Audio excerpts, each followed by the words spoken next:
Okay, we'll call this meeting of the IID Board on December the 18th together at 1:25 p.m. Would you please stand and join us in the Pledge of Allegiance? Norma Galindo will lead us. Place your hand over your heart. Ready? Begin. I pledge allegiance to the flag of the United States of America and to the republic for which it stands, one nation, under God, indivisible, with liberty and justice for all.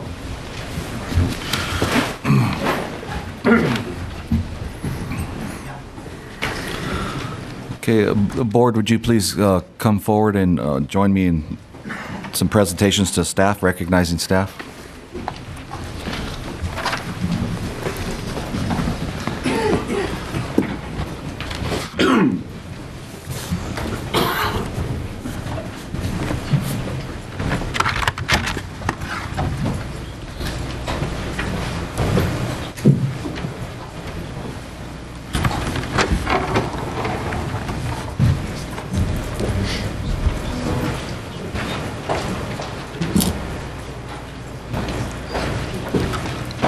All the service awards read the same, except with the name and years of service. It says, this certificate of recognition and service pin replica of the district emblem are presented to, and this one's presented to Tony Castleberry for 10 years of loyal and faithful service to the Imperial Irrigation District.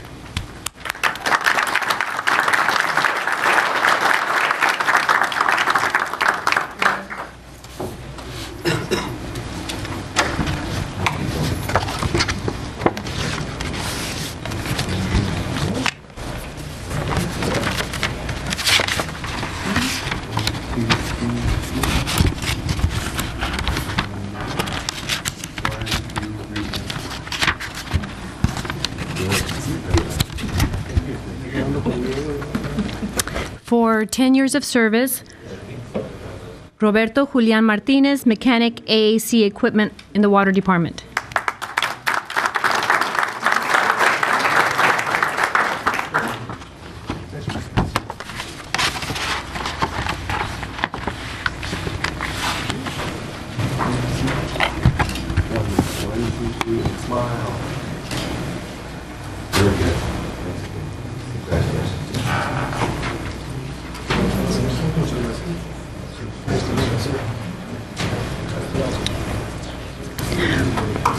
For 20 years of service, Henrik Olstowski, Assistant Manager in the Energy Department.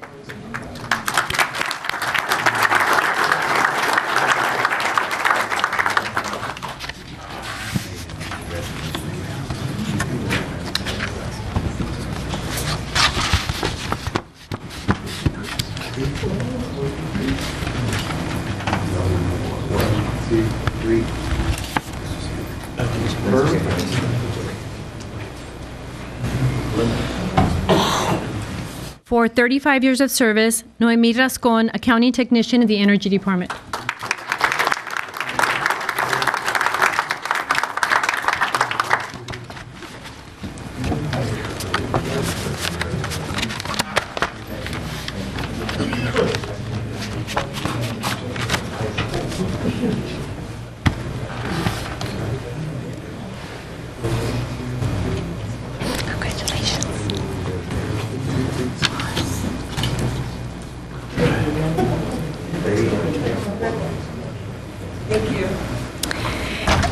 And for 40 years of service, Henry Beltran, Program Manager Senior in the Water Department.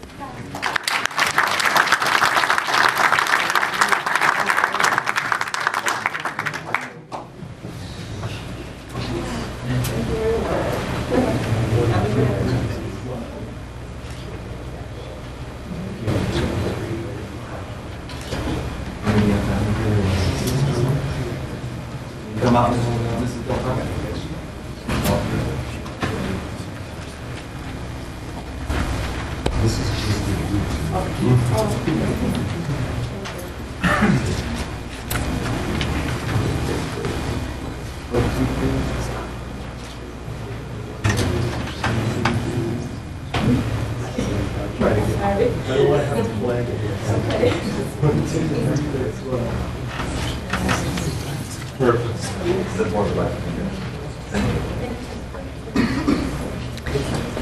Okay, that ends our service awards. Thank you.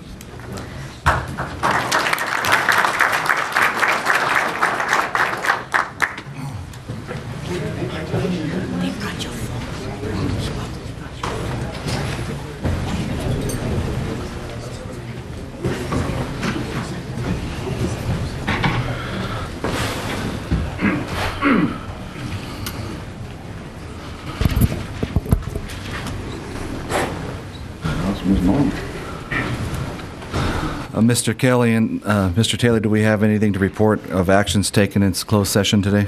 No, Mr. President. Board, you'd have time to take a look at the agenda. Looking for a motion to approve the agenda as presented. So moved. Do we have a second? Second by Mr. Benson. Is now the time to pull something off of the... Yes, it is. Comments or requests? Yeah, I'd like to pull number 1 off of the agenda to discuss separate. Okay, so out of the consent agenda, item 1 will be moved to the first action item today. So that's the approval of the board meeting calendar. It was pulled from the consent agenda items 1 through 5, and we'll be discussing that more when we get to action. So we have a motion to approve the agenda as amended. So moved. Moved by Mr. Kuhn, seconded by I'll second that. Mr. Benson. Any other comments, questions? Call for the vote. Okay, that passes. We now move into the public comments time for the IED board meeting. We've made a recent change in this area, limiting the comments to 3 minutes. So this is your opportunity to come to the podium and make your public comment. Good afternoon, directors. Anastasia Mickey, Richard Pata Engineering. I apologize for not waiting for the agenda item for First Solar, but I do have other meetings the rest of the afternoon, and I wanted to be sure to say a word in support. What you may see is a publicly traded company, but what I see is a group of really wonderful people that make that company. I was here last week to thank you for the donation that you had made towards the thermal on the Holtville pool for the swim team. What you don't know is that First Solar, long before they were vested in the Valley, made our largest contribution prior to you. They gave $3,000 to the kids that they didn't know, to a team that they weren't going to watch. They weren't going to be there cheering, but they believed in the program. And they were the ones that really kicked off our donations that set that program in motion. In addition to that, I do own 2 small businesses here in town, a small engineering company, and because business was so slow, I started a second company to try and survive and support my family.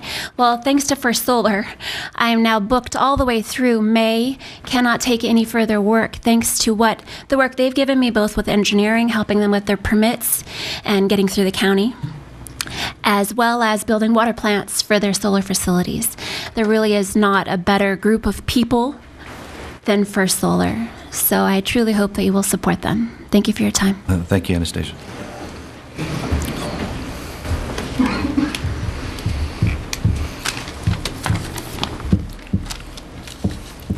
John Hernandez, 514 J Street, Brawley. There was an election just six weeks ago, and majority of the voters voted for change.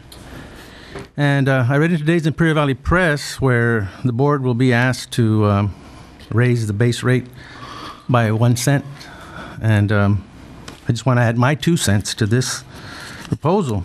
We voted for change, 6 weeks ago because we wanted you to keep down spending that was perceived to be high consultants, high salaries, and runaway spending on large projects. And what we hear now is was being presented to you, and what you wanted to vote for. Either someone isn't listening to the ratepayers, or someone's asleep at the switch. And by the switch, I mean the 3 new board members that are up there, who ran on keeping our rates down, who ran on returning money to the ratepayers. So, it gives the impression that either someone is lying to us, and if there is truth to that the being proposed is presented with this base rate already built into there, then I don't know what to say. Order your rubber stamps. But please listen to the voters, listen to your ratepayers, listen to those that voted for change. We want to keep this company sound. We wanted to keep moving forward, but hope the leadership is listening, and I hope that by you being informed so you can make the right decisions, that your credibility that you have up to today will be kept intact. Thank you. Thank you, Mr. Hernandez. John, I did get your message on the food bank. I don't sit on that board anymore, but I do want to give you a call so we can talk one-on-one so you'll understand what happened in the past and what we're looking at, Okay, thank you. if you'd be okay with that. Yes, sir. Thank you. Good afternoon. My name is Eduardo Guzman from Calexico. I'm coming in on behalf of Calexico Rotary Club, and we're a service club. We're trying to get funds in to help all the little leagues and what have you. We do a lot of our trailer events, and we sell cotton candies and to raise funds because we do help, scholarships and things like that. So I'd appreciate it if you can consider us for a donation from the IID. And we have also a Rotary Act at the San Diego State University, which is led by Elsa here. She's the president on it. We're trying to get that going too, so that the new generation gets the feeling of what service is all about. Thank you very much. Thank you, Mr. Guzman.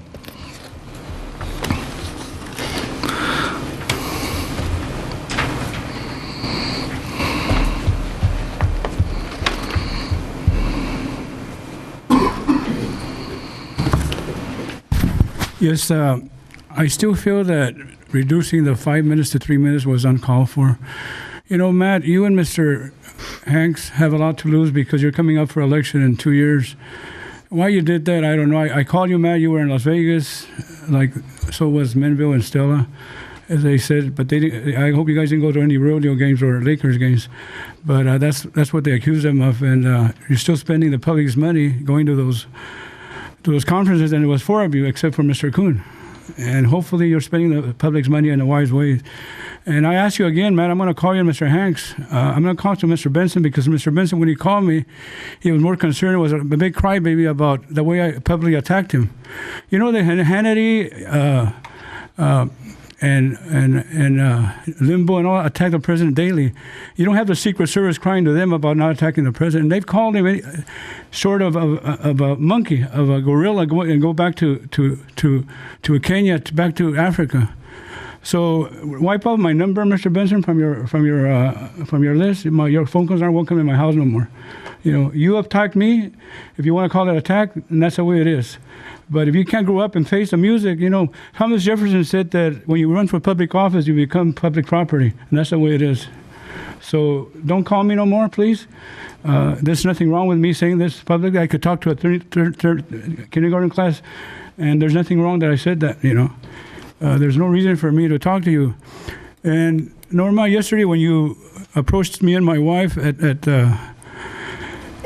Chappelle Steakhouse, I wasn't going to say nothing, but my wife was bothered because she has high blood pressure and diabetes.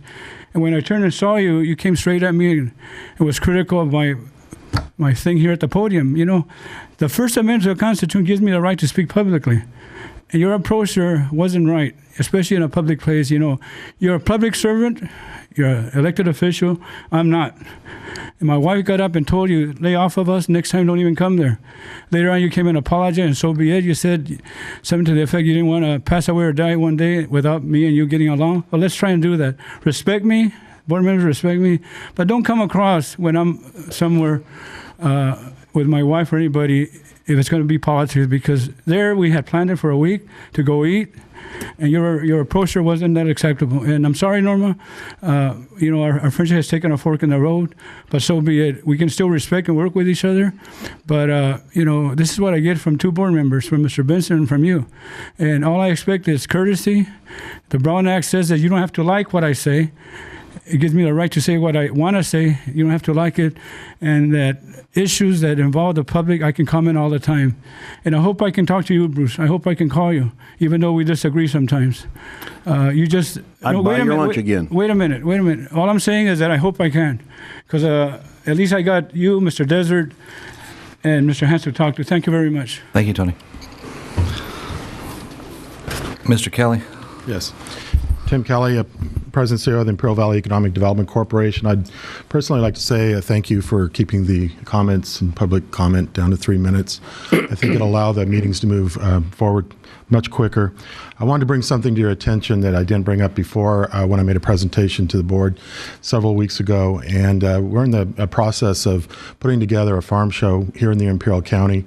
We think it's about time that we recognize the importance of agriculture in the Imperial County, but more importantly, have the opportunity to bring new ideas and new equipment, et cetera, to the Imperial Valley and be able to have demonstrations and talk about new fertilizer techniques and new water techniques. I think it's a great opportunity to be able to talk about the on-farm programs that are going to be taking place. So I'll be talking to Mr. Silva about that.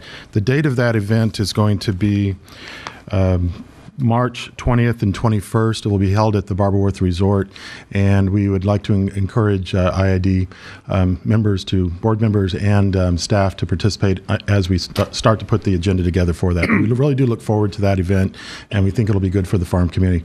We will be working with the many different organizations here in the Imperial County, not just IVDC, but I'll be meeting with Lindsay Dale at the Farm Bureau, and we hope that they will have a very active role in the agenda on this event. Thank you very much. Thank you, Mr. Kelly.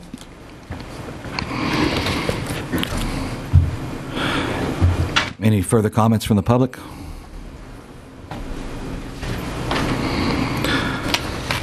Okay, not seeing any more. We'll turn this over to board member comments. I'll start off with Director Benson. Thank you.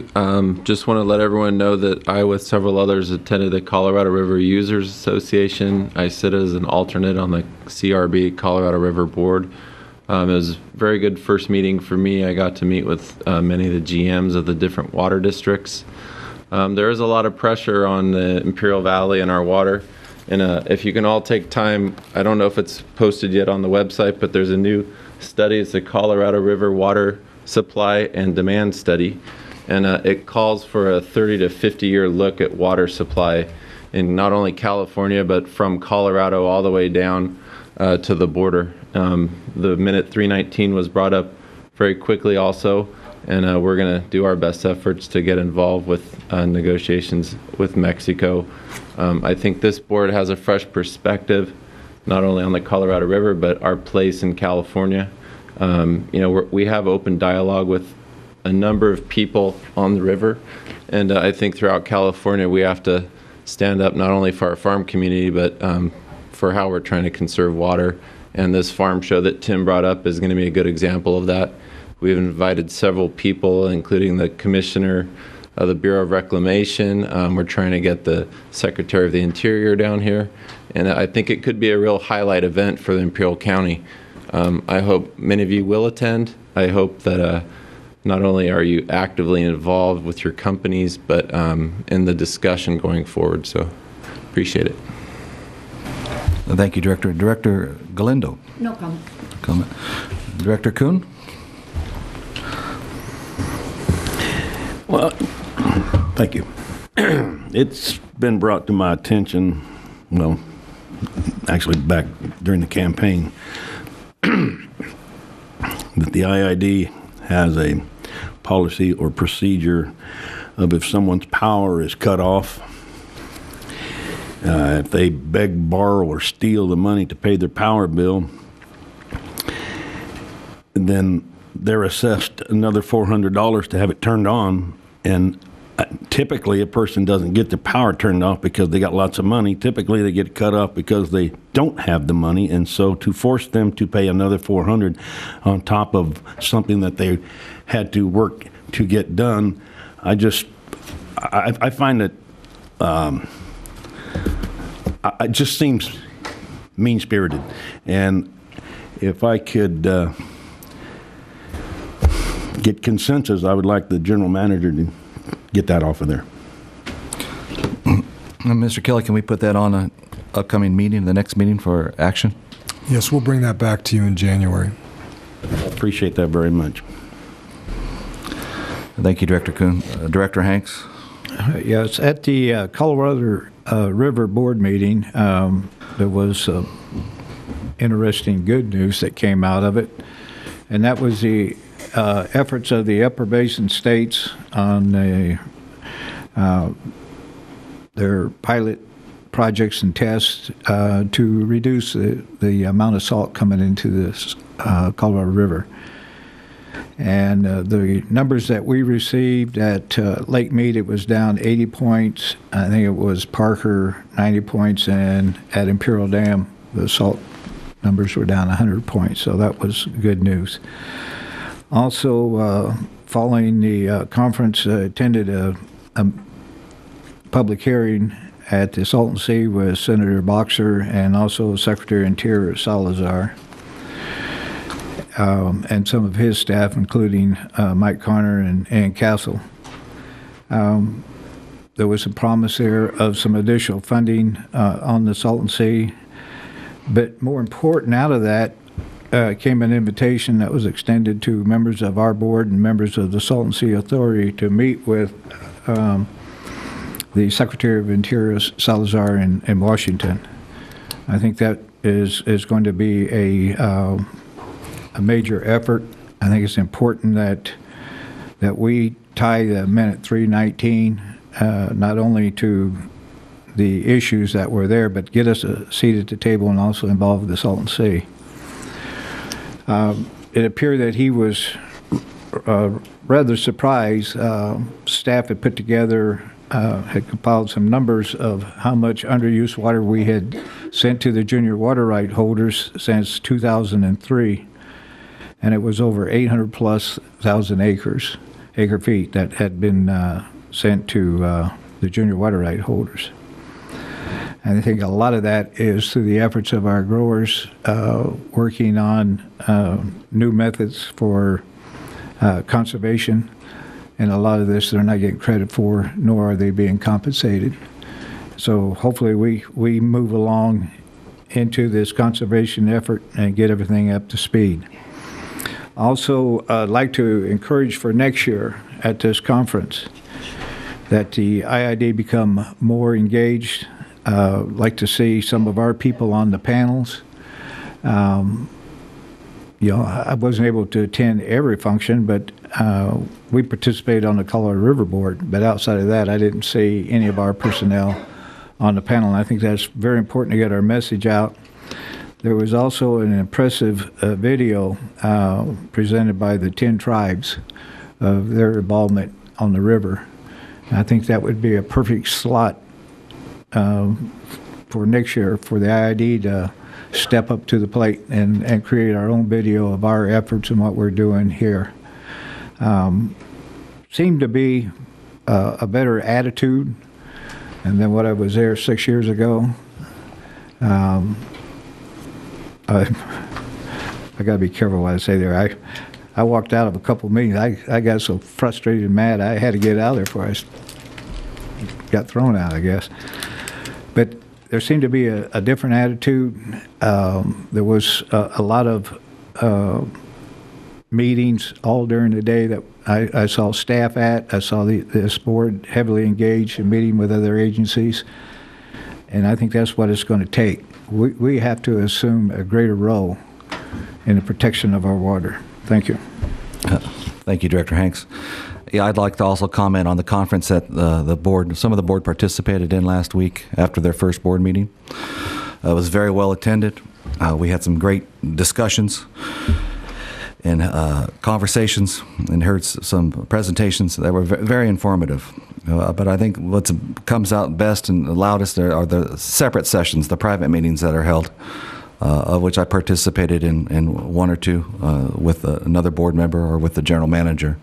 Particularly of interest is with the Metropolitan Water District about doing a better job of understanding our issues and our needs, not just the IID's the issues and needs, but also Metropolitans as far as representing California better. So the next time that we come across an item such as Minute Order 319, that the IID would then find it available to them in their best interest to participate and sign. So there'll be further discussion in that direction. Metropolitan seems to be listening a little bit better, or that's what I heard. We also had the occasion to have a special session or meeting with the Bureau of the Interior in regards to the same issues. And specifically, some of the words exchanged there is that they do want to know what our needs are, what our concerns are. So perhaps out of this opportunity, or this lost participation on minute 319, there's a way to amend it or resolve and bridge those things that divide us somewhat in the near future or the long-term future. I'd like to thank Director Benson for his representation of the IID. He covered a lot of ground, meeting just about everyone at the conference. Yeah, you're much taller. And Director Galindo also for participating, and Director Hanks making the extra effort to come down and participate in the meeting with Barbara Boxer and Secretary of the Interior Salazar on Friday of the same week. Was that Friday or Thursday? Friday. Friday. That's all I have for comments today. Do we have any comments from the General Manager? No, sir. Vance? No comments, Mr. President. Okay, we'll move into the consent area of the agenda. So we have 4 items on consent today, with one being pulled. We handle it as the first action item. Those consent items: approval of amendment number 1 to the major work authorization on the Fig Canal, approval of IID renewable enforcement and procurement plan. Number 3, authorize the execution of a transmission service agreement between Salt River and the Power District, specifically at Hudson Ranch 2, and approval of amendment number 1 to major work authorization number P6612 for the 92 kilovolt CD line. Looking for a motion to approve those 4 items. Make a motion to approve. Motion from Director Hanks, and a second is from? I'll second. Mr. Kuhn. Any other comments or concerns? Please vote. Thank you. That takes us into the information area of the agenda. Item 6, the proposed 2013 program of work. Mr. Kelly, you're presenting on this? Yes, President Desert, members of the board, this item originated in closed session last week. I do have copies for the public of the document I submitted to you today, and I have a short PowerPoint that captures elements of each of the 6 categories that we're discussing.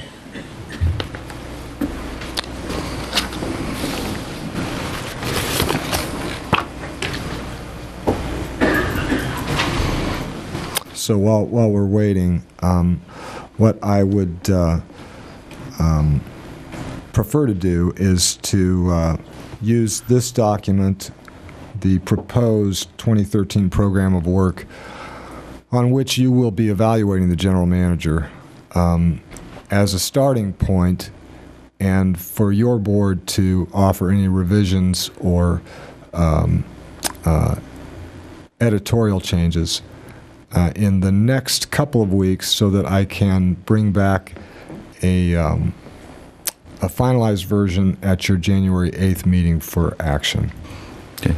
And this document is a public document today, Mr. Kelly? It is, and with the proviso that this is only a proposal, we will notice it on the IID website.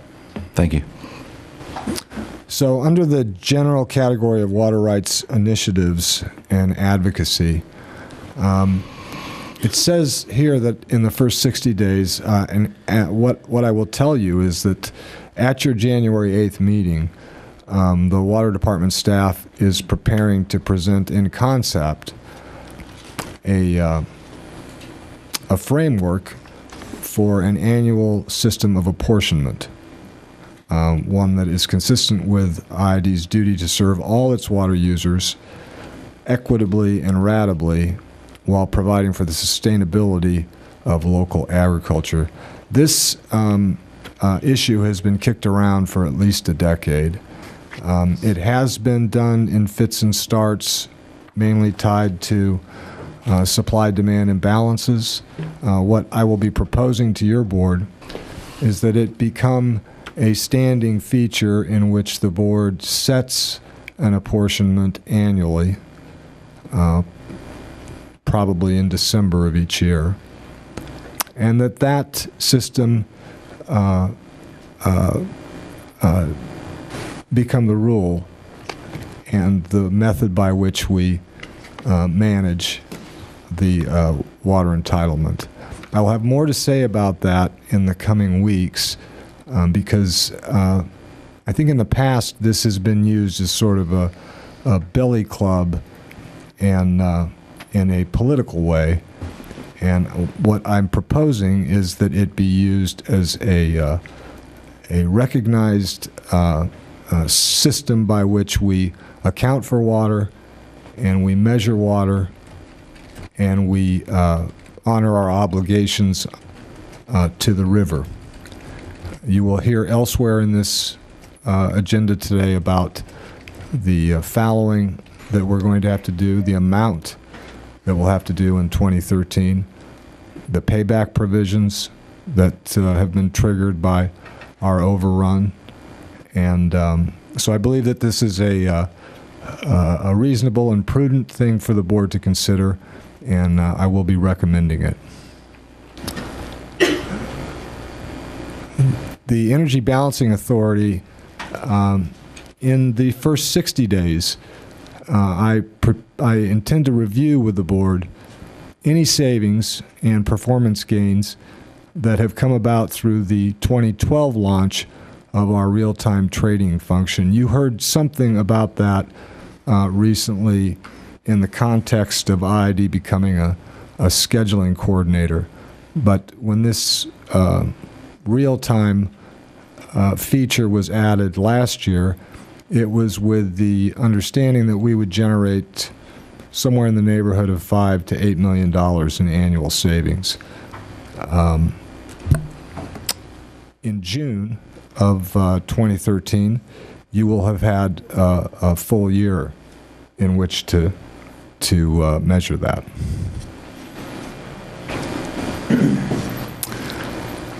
Financial controls. In the first 60 days, the Chief Financial Officer, with my assistance, will present to the board a plan for the conversion of the district's existing commercial paper program into a bond instrument that would be used to finance construction of key strategic transmission improvements to the IID system. I'm thinking not only of the Path 42 that you've already taken action on, but the S-line that you'll be hearing more about today. For board governance and ethical reporting, in the first 30 days, that is next month, I will present to your board a revised bidding and procurement policy that conforms with the Public Contract Code. This, of course, is in response to the action you took last week. So this is a pretty broad category here. Public outreach and interagency alliances. I would ask the board and the public to read all of the elements under this category that are in the document. There you will find this one. In support of the tentative progress that's been made thus far in raising IID's profile in the areas of renewable portfolio standards fulfillment, resource adequacy, and the elimination of barriers to the expansion of its energy transmission system, it is my intention to cultivate relationships already in place with the CPUC, the Energy Commission, the state legislature, governor's office, and statewide trade groups and associations.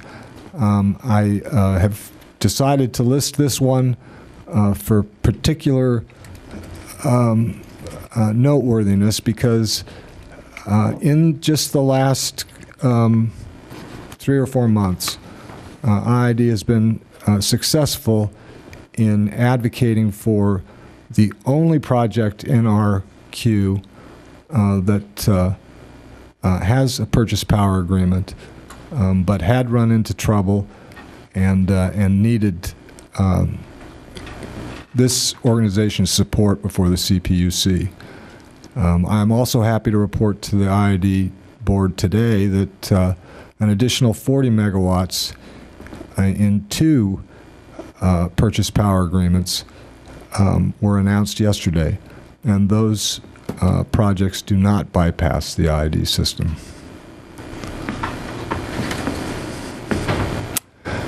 So this last one is about how we interact with each other.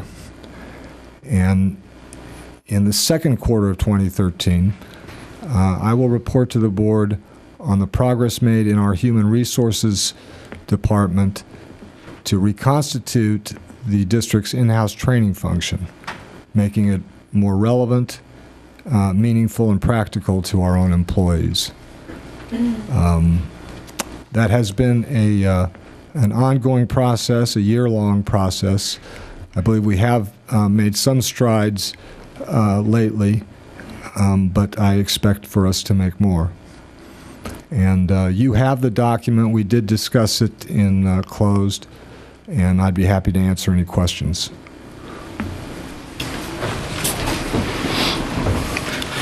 Any questions or comments from the board?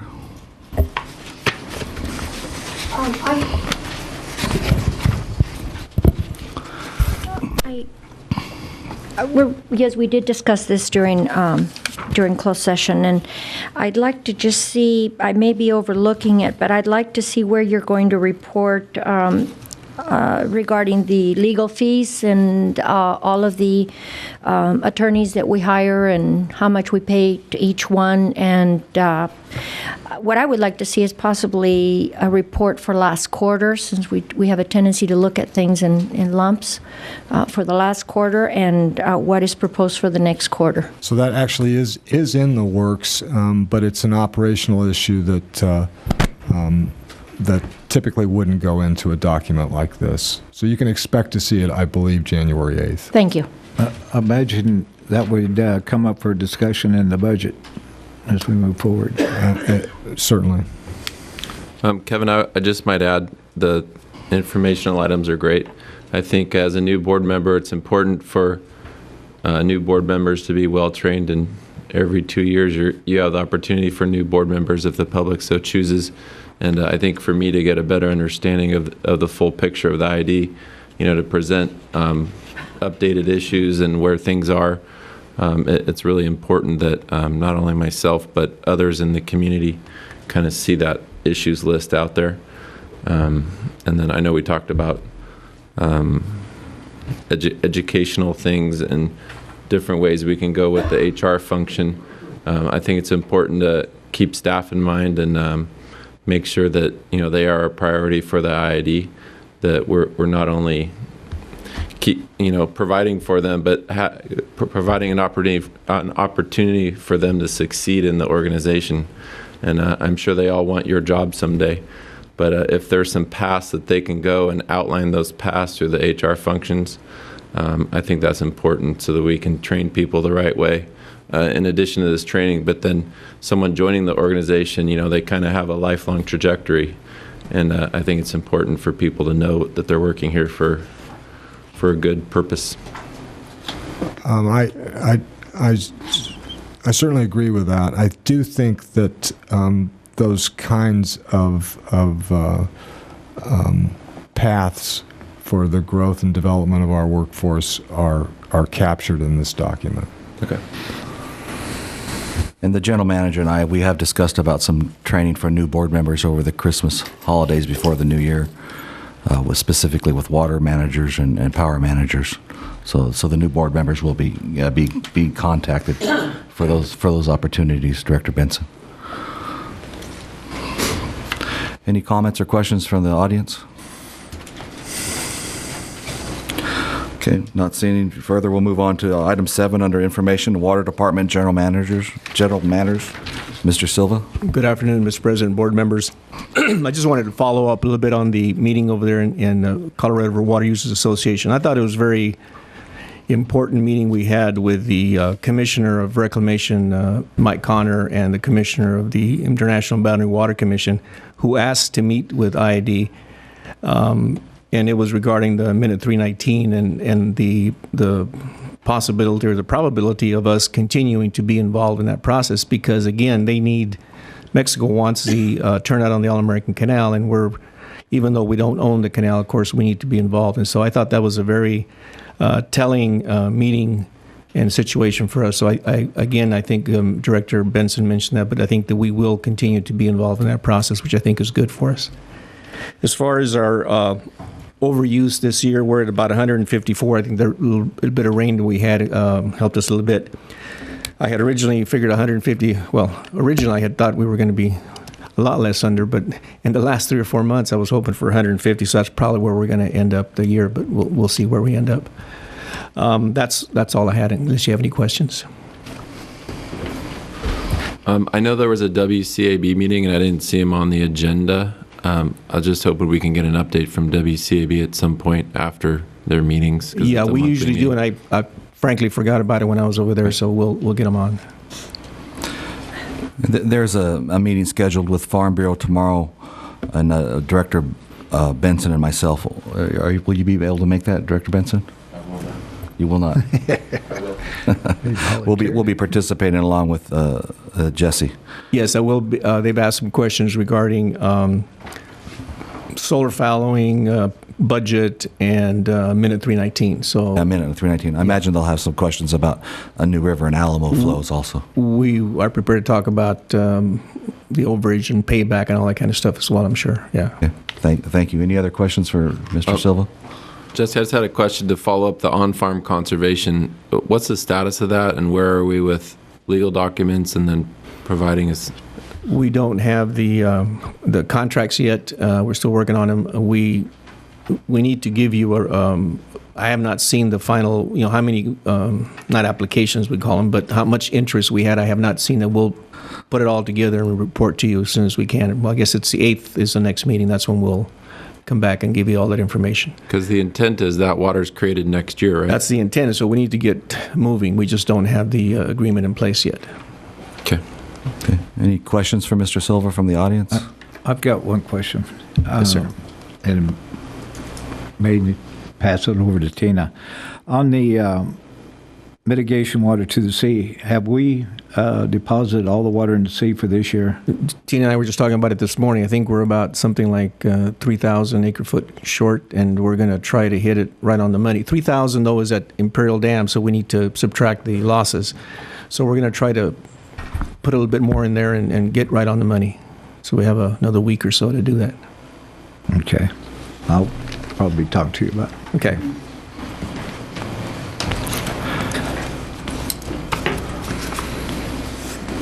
Any other questions or comments from the audience? Okay, not seeing any. We'll move on to item 8 under information. This is an update on the following program. It's page 22 of the agenda today, and David Bradshaw will be presenting. Thank you, President and board members. We did have our first phase of our fallowing program closed at the end of November, and this is for 2013 to 2014. We're trying to match the farmer's year, and we were looking for somewhere around 200,000 acre feet plus. And we also did another program this year where we went for 2013 calendar year to see if we could pick up some extra water there. And we did do that, and that one's closed. And we ended up getting about 7,000 acre feet out of that. And so for the calendar year, that 7,000 will help, but we also need more water for the mid-year to mid-year, which is 2013 to 2014. And we got what we call letters of interest of around 200,000 acre feet of water. But traditionally, about half of that will actually sign for contracts. Sometimes people will put in more than one field, or they'll put in 5 or 6 and then just pick 2 or 3. And so if we go with tradition, we'll probably have around 100,000 acre feet for that program. And the deadline for that is in February. That'll be the first week of February is when we start sending the contracts out. That way we have all of 2012 to use for the water history. And that's why we don't know for sure yet. The farmers, they want to look at what their actual dollar amount would be, and we need 2012 data for that. So if we look at what our near future obligations are for next year, and we're able to get 100,000 acre feet through what you've already solicited, correct? Where does that leave us? How much more do we need? Another 100,000. We'd be about halfway there. Halfway there. Yep. Mr. President, excuse me. That's.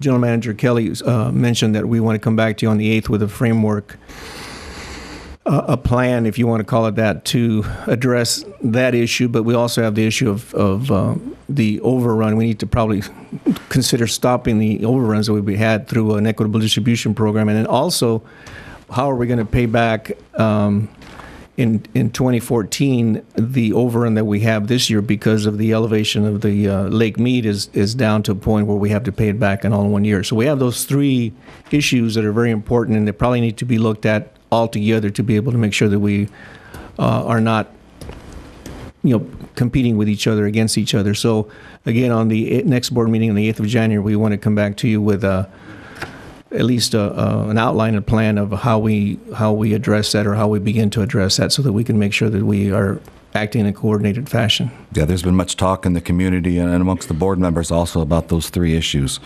So specifically, at a minimum, those three items should be consolidated into one larger item for that meeting, and that's January the 8th? Yes. And that'll be an information item? Yes. Well, it may be action. We may want to take some direction, but it's an information item. It'll be information on January 8th. I think the action would come at the end of the first quarter. We'd bring it back to you in a form that you could vote on. Okay. Any other questions or comments from the board for Mr. I'd just like to make a comment. In the presentation that Mr. Dumars had presented to the board and the public, he mentioned about challenge of 1600. The terms and conditions at that time are totally different than some of the environmental issues that we're facing now. And we're putting water into the sea, so therefore it is a beneficial use. And part of the calculations and concepts behind the 1600 was not only excess flow in there, but whether it was wasted water and so forth. And I think it's proved itself that it is a beneficial flow. And I think that concept needs to be discussed amongst the staff with Mr. Dumars further, especially on this fouling program in relationship to the spills and so forth. Those are no longer spills. That's a beneficial use, and I think we need to get credit for it. And in determining how to pay that back, I think that needs to be looked at real close. We will do that. Thank you. The only thing, when you come back, can you bring a presentation to just kind of show the history of the fouling program? Because a lot of people in the public might not know that. I can do that. We have it's our 10th year, and this is our 11th year program that I'm talking about now. And yeah, just kind of how it ramps up. Are we stable now to where we're fallowing the same amount for the next 5 years, irrespective of everything else? It's stable other than these overruns, and that's right. We'd already be done now. I probably wouldn't be up here if we didn't have the overrun issue. So it is stable, but it depends on the overrun. But I could bring back something so we could see the history. And then how does allocation, it was brought up, the word allocation, how would that affect fallowing if you have a cap of 6 acre-feet on a fallowed field, but your allocation's at 5.3? I can try to answer quickly. It's, as we say, it's a 40-page contract to shut your gate. But one of those pages, 2 of them address that with the allocation. And if you're allocated a certain amount of water, and if it's lower than what you're contracted for, you have to come up with that difference. If you're over, there isn't anything to come up with. But it is in the contract where you would have to get that water out of one of your other fields or a water bank to make up the difference. Those issues that revolve around baseline are frankly something that the staff's going to have to contend with and match them across all these programs. Yeah, that's why it's important to integrate them all and make sure that we're not, again, competing against each other. So I'm just speaking as a farmer because I am one, but managing different fields with different allocations, different baselines, it's impossible for me unless I have it in front of me. I think the farm community deserves, to know where their baselines are, and then also to know what the allocation could be to kind of weigh the two. But we really need one system going forward because you can't manage 2 different systems on how to run your business. We agree with that. The apportionment has long been sought here among our water users in the Imperial Valley. And I think we learned last week that it will be looked on favorably among the larger river community. commensurate with the apportionment is also a water bank. There necessarily would be, yes. Back to Mr. Benson. On the contract, if we have gone over it with people, if they're interested, for the most part, everybody's above what the equitable distribution number would probably be, so it's not an issue, but we could go over the numbers. Case by case is what we did. The 1 year we did call it on, so we're available for that. It's on the website now, the contract, the wording's in there. Bruce? Well, the allocation it's to the gate, not a person, so we don't have to go there again. It's not. I'd actually. I would. It would be great if we'd all call it apportionment. There you go. Simply because of the stigma attached to the other word. Apportionment does not have anything to do with ownership. It has to do with how we account for the water. I think Mr. Cox has a question or a comment. Excuse me. For Kevin or Jesse or whoever might know, does the district have a policy in place to implement a apportionment in 2013? So I think what we'll do is we'll take the what we would have used under a supply-demand imbalance, and we will incorporate elements of it from these other programs so that we'd have a continuing apportionment. Okay, but my question was, should we anticipate apportionment in 2013 or 2014? My druthers would be that it occur in 2013 as soon as we're able to launch it. Okay, doesn't the current policy state that it needed to be done by October? This would be a calendar year, and the start date would be whenever we begin, and it would resume each January. But you'd start with a new apportionment, so there'd be an annual number set by the board. Can we anticipate that this would be taken to the WCAB before implementation? Exactly, and I suspect that if the board chooses to move forward in this way, and I certainly hope it does, that part of its direction to staff will be to consult with the WCAB on the program in toto, but especially on the water bank. Would you hope to have a template in place by January 8th? I would expect to have a conceptual paper for that board meeting. Options as well. In other words, kind of ranges of things that we might do. And then we would use Water Conservation Board and any other members of a committee, hopefully, that we can reach a conclusion by March or somewhere in there, yeah. Okay, because most of us have already got a plan in place for the majority of 2013, and this, if there's going to be a change, the sooner that we know, the sooner that we can make changes to implement it as best we can on farm. Thank you.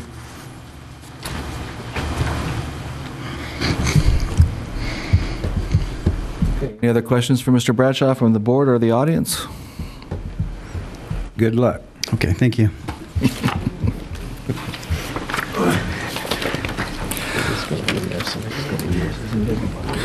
Okay, moving on to item 9 under information, the Energy Department, General Matters. Mr. Escalera and Mr. Stills. Thank you, Mr. President. Just really short, what I would like to do is just brief the board on the rain that we had over this past week. We did experience some outages. The rain covered all of the territories, both in the Coachella and the Imperial Valley, so we had a number of scattered outages throughout our service territories, mostly due to the type of rain that we have. We hadn't had a good rain in a while, so we tend to get dust and bird droppings, particularly on our transformers and insulators. And when we have a real light rain, you'll get tracking. and as soon as that washes it off, we don't have that problem. So we lost temporarily about 400 customers up in the Coachella area for about 30 minutes, but we picked them up rather quickly. We had an outage that had about 300 people out in the Salton Sea area. We were able to pick them up slowly, but none were out for more than a couple hours. And then, of course, we had, I believe, 3 pole fires that we had to take care of. All of our resources were out.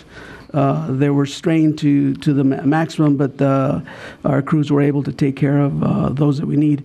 Again, it wasn't really a hard rain, but it was the kind of rain that you get every once in a while that'll cause us some issues. And hopefully, if we have any more rain, we shouldn't have anywhere near the outages that we've had now. That's it. Mario. Thank you. Mr. Stills? Thank you, Mr. President. Last week on Friday, IID Energy sent Miss Jamie Asbury, and she went with our legal representative, Tony Braun, to Cal ISO's Board of Governors meeting to read into the record support for the PPTO, which was agendized at that meeting. The next step in the process will be for the Cal ISO to solicit proposals for the PPTO's implementation. So we'll be monitoring that, and we'll keep you posted as that occurs. The other issue is that IID Energy Resource Planning is monitoring the possibility of applying for approximately 11.5 megawatts of energy allocated to California's coming from Hoover Dam under Section 2D of the Hoover Power Allocation Act of 2011. We're monitoring the possibility of another 69 megawatts that could be made available from the Boulder Canyon project. If you want in the future, as we get more information, I'll have Ms. Belen Valenzuela bring that report back to the board to keep you apprised of that progress.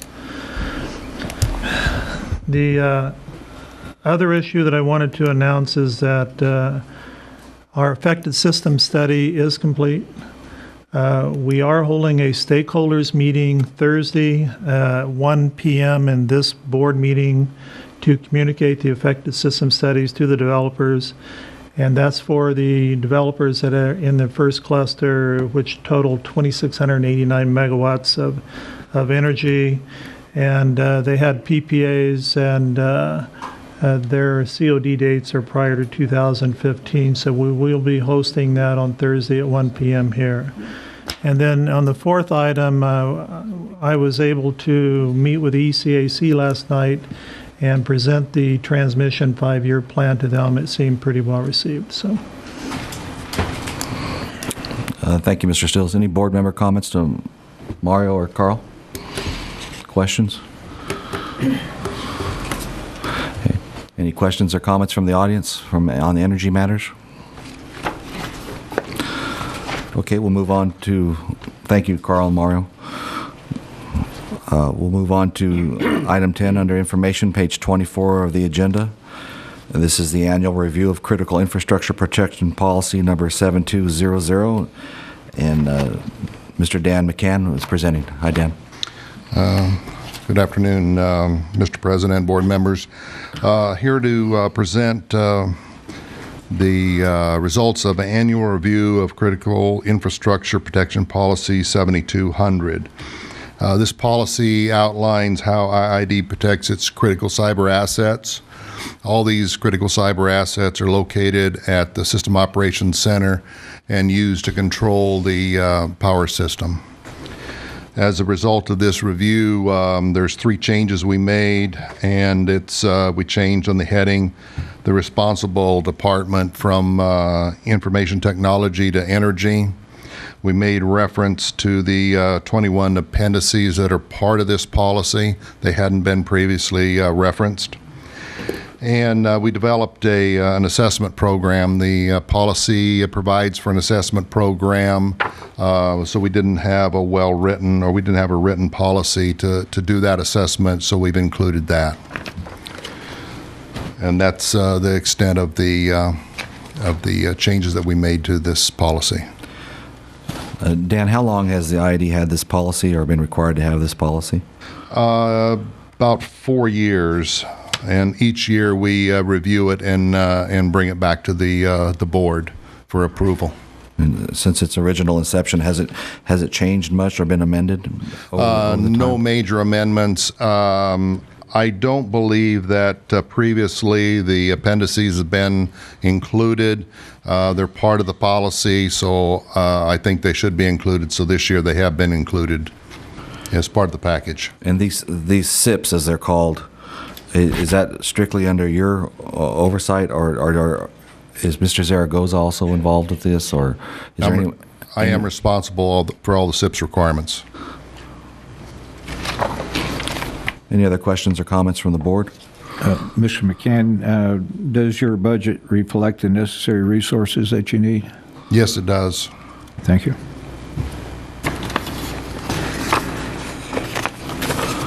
I just had a question. Is there an annual review process of the system, or is this just the procedures you go through to protect the system? What this review is for is to make sure that we're doing everything that we're supposed to make sure we're meeting all the SIPs requirements. So that's part of this review, making sure that we're meeting all the SIPs requirements. Okay. And has there ever been a documented attack, cyber attack, or anything like that on our system or anywhere in the West Coast? There has not been anything on our system. Okay. And these SIPs requirements and the cybersecurity requirements, that they're normal, routinely checked when we're audited by another agency that comes in and looks. Yes, they are. Yeah. And we've had no problems there. That's passed. That's correct. Okay. Any other questions or comments from the audience? Board? Thank you, Mr. McCann. Thank you. Okay, moving on to the last information item, item 11 today, page 86 of the agenda. This is amendment number 2 to service agreement number 81-1036 with Moss Adams for external auditing services. And Mr. Greg Broking will be presenting. Hi, Greg. Hi. Yes, this is information, excuse me, it's an information item today. We plan on bringing it back for action on January 8th. We currently have a contract with Moss Adams to provide our external audit services. They've been doing that. This, for 2012, will be the 5th year that they've provided that service. We're recommending the second amendment to that contract to extend the agreement an additional 3 years for calendar years 2013, 14, and 15. The average cost for each of those years is around $150,000 a year.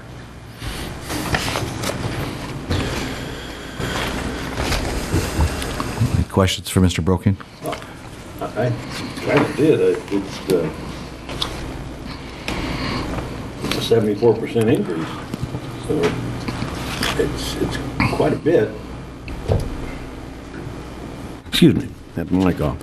It's about a 74% increase over what it was, and if I read it correctly, they lost some dough, and I've been in business long enough to know that happens from time to time. But I've never been invited to come back with a higher bid. That's insurance. Pardon?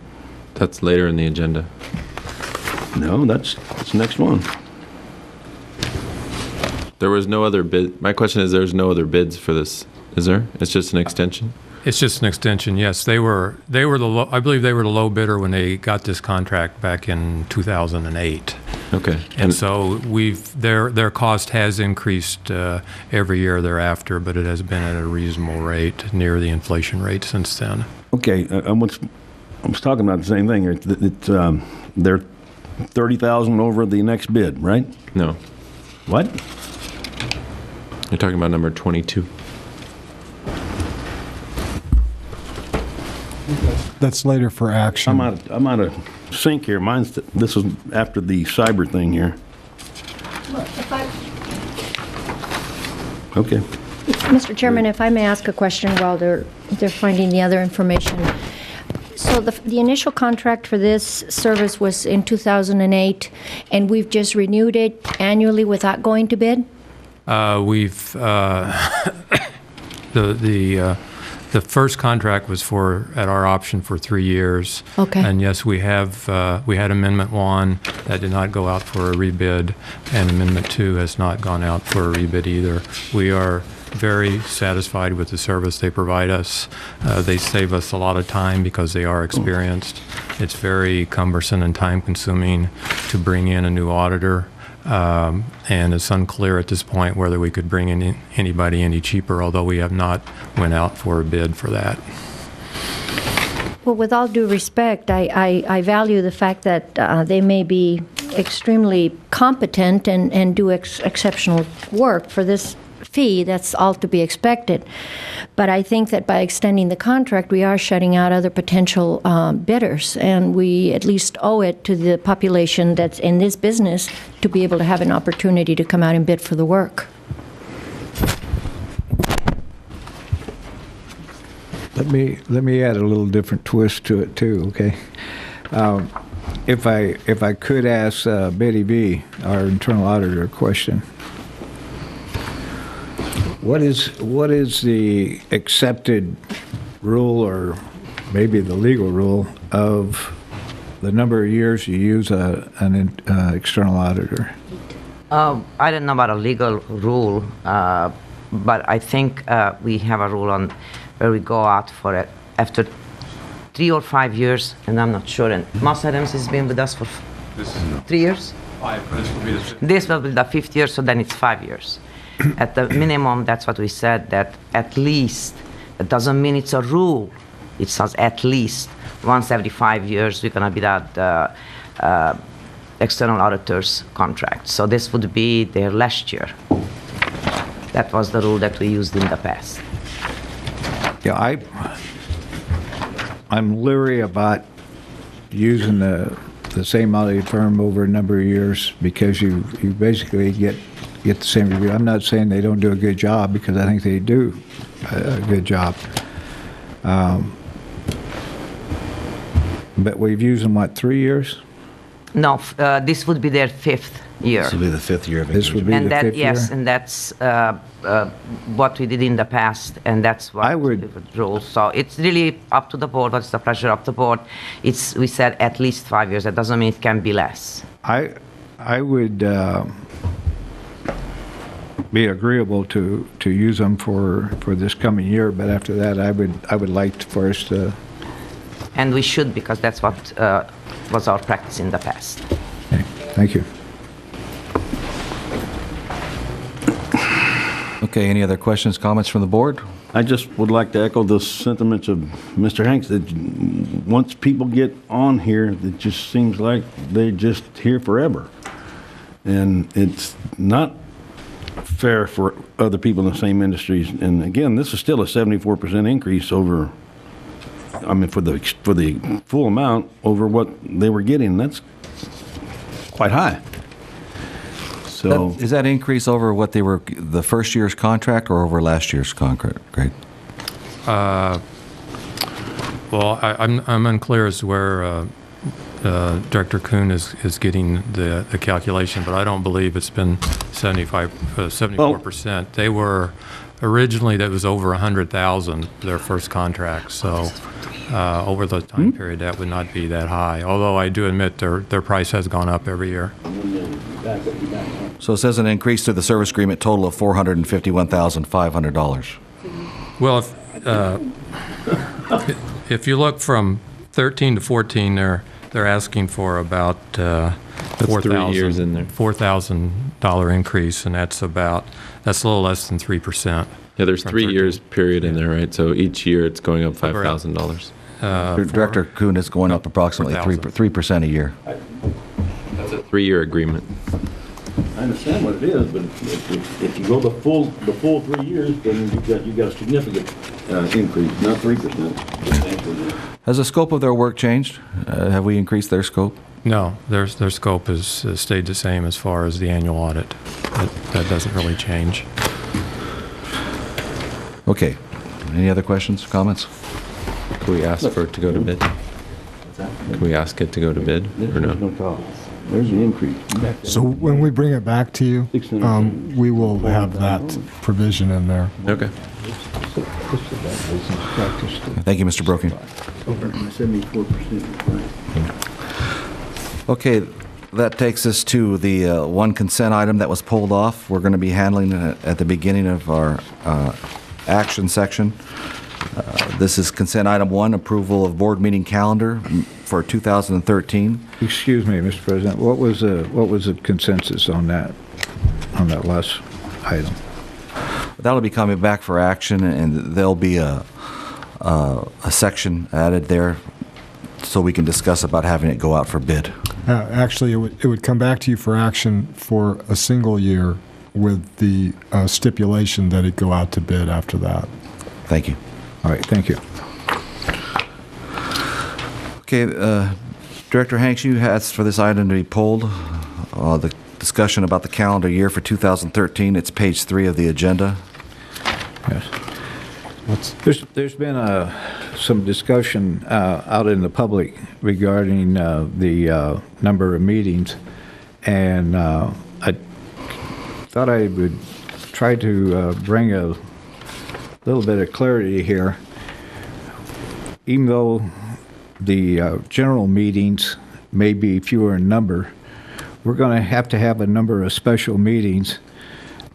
We have some major items, including conservation system and on-farm, the overrun issue, transmission and the balancing authority, also budget issues, and not necessarily in that order. But there's going to be a need for some special board meetings that are more focused, that would not require the whole staff. We would still be taking care of the public's business in our regular general meetings, but as you could tell today, just in some of our reports from Water Matters and Energy Matters, it really needs more time and more focus. So it's not like we're cutting back on the number of hours that we're putting in. It'd just be more focus. I think and these are critical issues. The on-farm conservation and meeting all the requirements, plus with the development coming in, the transmission issues.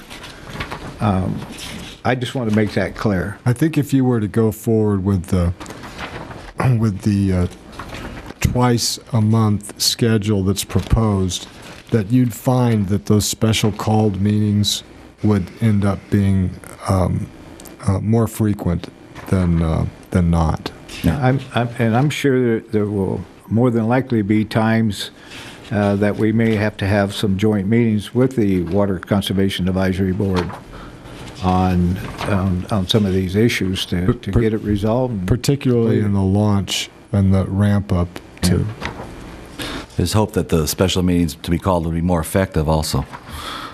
That's certainly our intention. Okay, that's all. Any other comments on this consent item?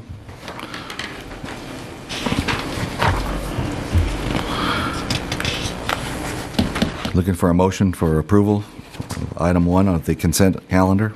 I'll make a motion to approve this. We have a motion from Director Benson. Is there a second? I second that motion. Second from Director Glindo. Discussion? Call for the question. Thank you. Motion passes. Okay, this moves us to the action portion of our agenda. Up first is action item 12, page 96 of the agenda. This is the review/act on Campo Verde solar term sheet and agreement. Presenters today will be Jeff Garber and Carl Stills. President Desert, members of the board, I'm here today to talk about the Campo Genti agreement. The agenda package is fairly thick, so I'm going to give you a brief overview. I see to my left is Mr. James Cook, who's a representative of Campo, and I know Mr. Stills will probably have some input on this. We've discussed this project previously. It's a nominal 150 megawatt project that's located in the south, just north of the West Side Main Canal, near the Ivy substation. It covers about 1,444 acres. And here's a diagram that gives you an idea where the project is located. Highway 8 is in the blue line. You can see the West Side Main down to the bottom. All those shaded reddish areas are the project. Mr. Cook can explain to you why it's not just one really nice looking square rectangle. I'm sure that's what he wishes it would be, but that's not the way these projects tend to work out. Down on the bottom of this project is the Ivy sub toward the middle on the other side of the West Side Main. And I have a drawing further down in this PowerPoint that shows you where that actual connection would be. Essentially, the Ivy sub is owned by IAD and San Diego. We share it under an old agreement that predates the creation of the CalISO. The power purchase agreement that Campo and these other solar developers have requires that their first point of interconnection be with the CalISO controlled transmission facility, which is the Ivy sub. And so in order to do that, they need to build some type of tie line that goes to the Ivy sub. We met with the Campo folks and a bunch of other projects, and we sought to limit the crossings over the West Side Main Canal. BLM has the same concern because they want limited crossings of the West Side Main Canal.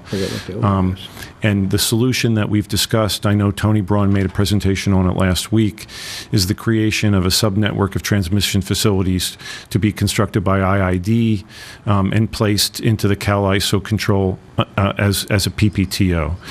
I'm going to jump up ahead for a minute. If you look, you can see the Campo Verde project. And you can see that red Genti line that connects to the Ivy substation at Bay 17. That's the Genti line that they want to build. On the right, connecting, I believe, at Bay 14 is the S line that we already have. Campo Verde proposes to build that Genti and give it to us, and we will lease back 150 megawatts of capacity to them for the life of the project until we move forward with the PPTO scenario. If we move forward with the PPTO scenario, the first thing we're going to do is loop the S line over there so that there's only a single crossing. Well, actually, we're going to do that anyhow. And then if we continue with the PPTO scenario, you see the blue box, that's the Liebert substation. Campo is going to give us the land to build Liebert. We will seek cost recovery for Liebert from the CalISO when we put that into the CalISO. And this lower portion, which is called the S2 South line, the blue line, that connects to IV, will be part of that CalISO collector system. Then we're also going to build a second line up parallel to the S1 line up to the El Centro sub to beef up the S line. At that point, Campo Verde is going to have to connect to Liebert instead of the old way they were going to do it, where they just go straight to IV sub. One last complication, which is an issue, is that our plan tentatively is to build this line from Dixie Line sub down to the Ivy sub. That's the double red lines there. Now the problem is, if you look back, you can see that Campo plans to connect their CVIV line at Bay 17. But if you look forward, you can see that if they connected at Bay 17, our Dixie line would cross their line. So we're requiring them to help us work with San Diego to acquire a bay change so that that line can connect at Bay 15. San Diego is going to give us Bay 17, and we're going to be able to build the Dixie Line sub. That's one of the issues that we're going to have to address in this agreement. Really quickly, there's an issue there, but there's also an issue with the ownership and their LGIA that goes from the fence line in. In that agreement, we've had preliminary discussions with San Diego. Doesn't seem like it's going to be a problem. We're going to require ownership all the way to the bus so that we can have the same ownership rights we presently have. Yeah, Carl and I are saying the same thing different ways. When I say they're going to give us that bay position, I mean ownership all the way to the bus. So now getting back, to the now I'm just discussing what I showed you pictorially, which is that CalISO has announced a competitive solicitation for a policy-driven element. If we choose to submit and bid for that solicitation, we can build Liebert and we can build that south line. We would receive cost recovery from CalISO on that. If we go ahead and we choose to do that and become a PTO as to that short section of line, then Campo would be required to connect to us as a PPTO. If we decide not to do that, then we continue to lease that Gentie back to Campo. We're under no obligation to move forward on the PPTO scenario. In fact, we could get the bid accepted, move forward, go on for a year or two, and then decide not to be a PPTO.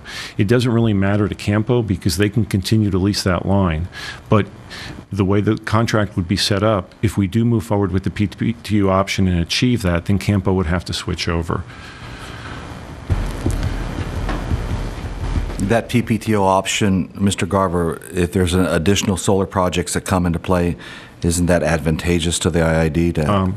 That's the hope in the plan, is that by building this PPO network, and I'm going to go back down to that drawing again, by building this PPO network with or without Dixie Line, we're going to position ourselves in such a way that we can facilitate the interconnection of any other solar projects to the Ivy Sub in that area. The problem is that everybody's crisscrossing our lines, they're crisscrossing the West Side Main, they're crisscrossing our facilities, because typically every project just wants to build a line through our land, through BLM land, over the West Side Main to the Ivy Sub, and it creates a lot of problems. Dixie Line, that Dixie line, and Carl can talk about that in more detail, is something that would be planned. That could be done either as a PPTO or not. There's been some preliminary discussions about that, but we're not bound to do anything with that. Mr. Garber, I have a question. Yes, ma'am. When you say everybody wants to build and crisscross, who's letting them, or who is wanting to let them? I mean, they have the absolute right to build wherever they want to build, and they have the absolute right to build Genties to Ivy Sub. We don't have a legal right to prohibit projects from building inside our balancing authority. Our best defense is to get ahead of it and either try to provide for it or let it go. We cannot stop other projects from building lines in our balancing authority. There are a lot of issues that could stop the projects.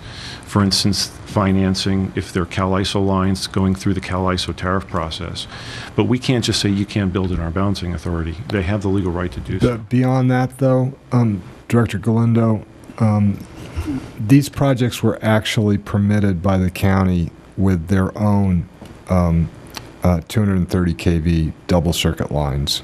And had they gone forward under the original permits, they all would have crossed us separately. So what we've done, both at Drew and now what we're proposing from the north, is that there's a single crossing, and that interconnection point is shared by all these projects. By way of background, when we first got involved in this, it was at a lower section with the Sea Solar project, the Centinela project, and later the AES Mount Signal project. Each one of those projects wanted to build their project, build a separate generation tie line across the West Side Main to connect to San Diego. We objected. We had differences of opinion with those projects. We ended up getting called up to Sacramento in the governor's office. We had multiple negotiations, and what we said was, we want a single crossing. What they ended up doing is all working together to create a single crossing for all three of those projects. Now, that project's a little bit different because they're building some stuff for San Diego there. We encountered the same problem in this area with this Campo project. There's also another project called Sea Solar West that would that's probably going to, if it moves forward, it's planned to be on the desert side of the West Side Main. And then there's another project that was called Solar Leaf. I don't know what it's called anymore.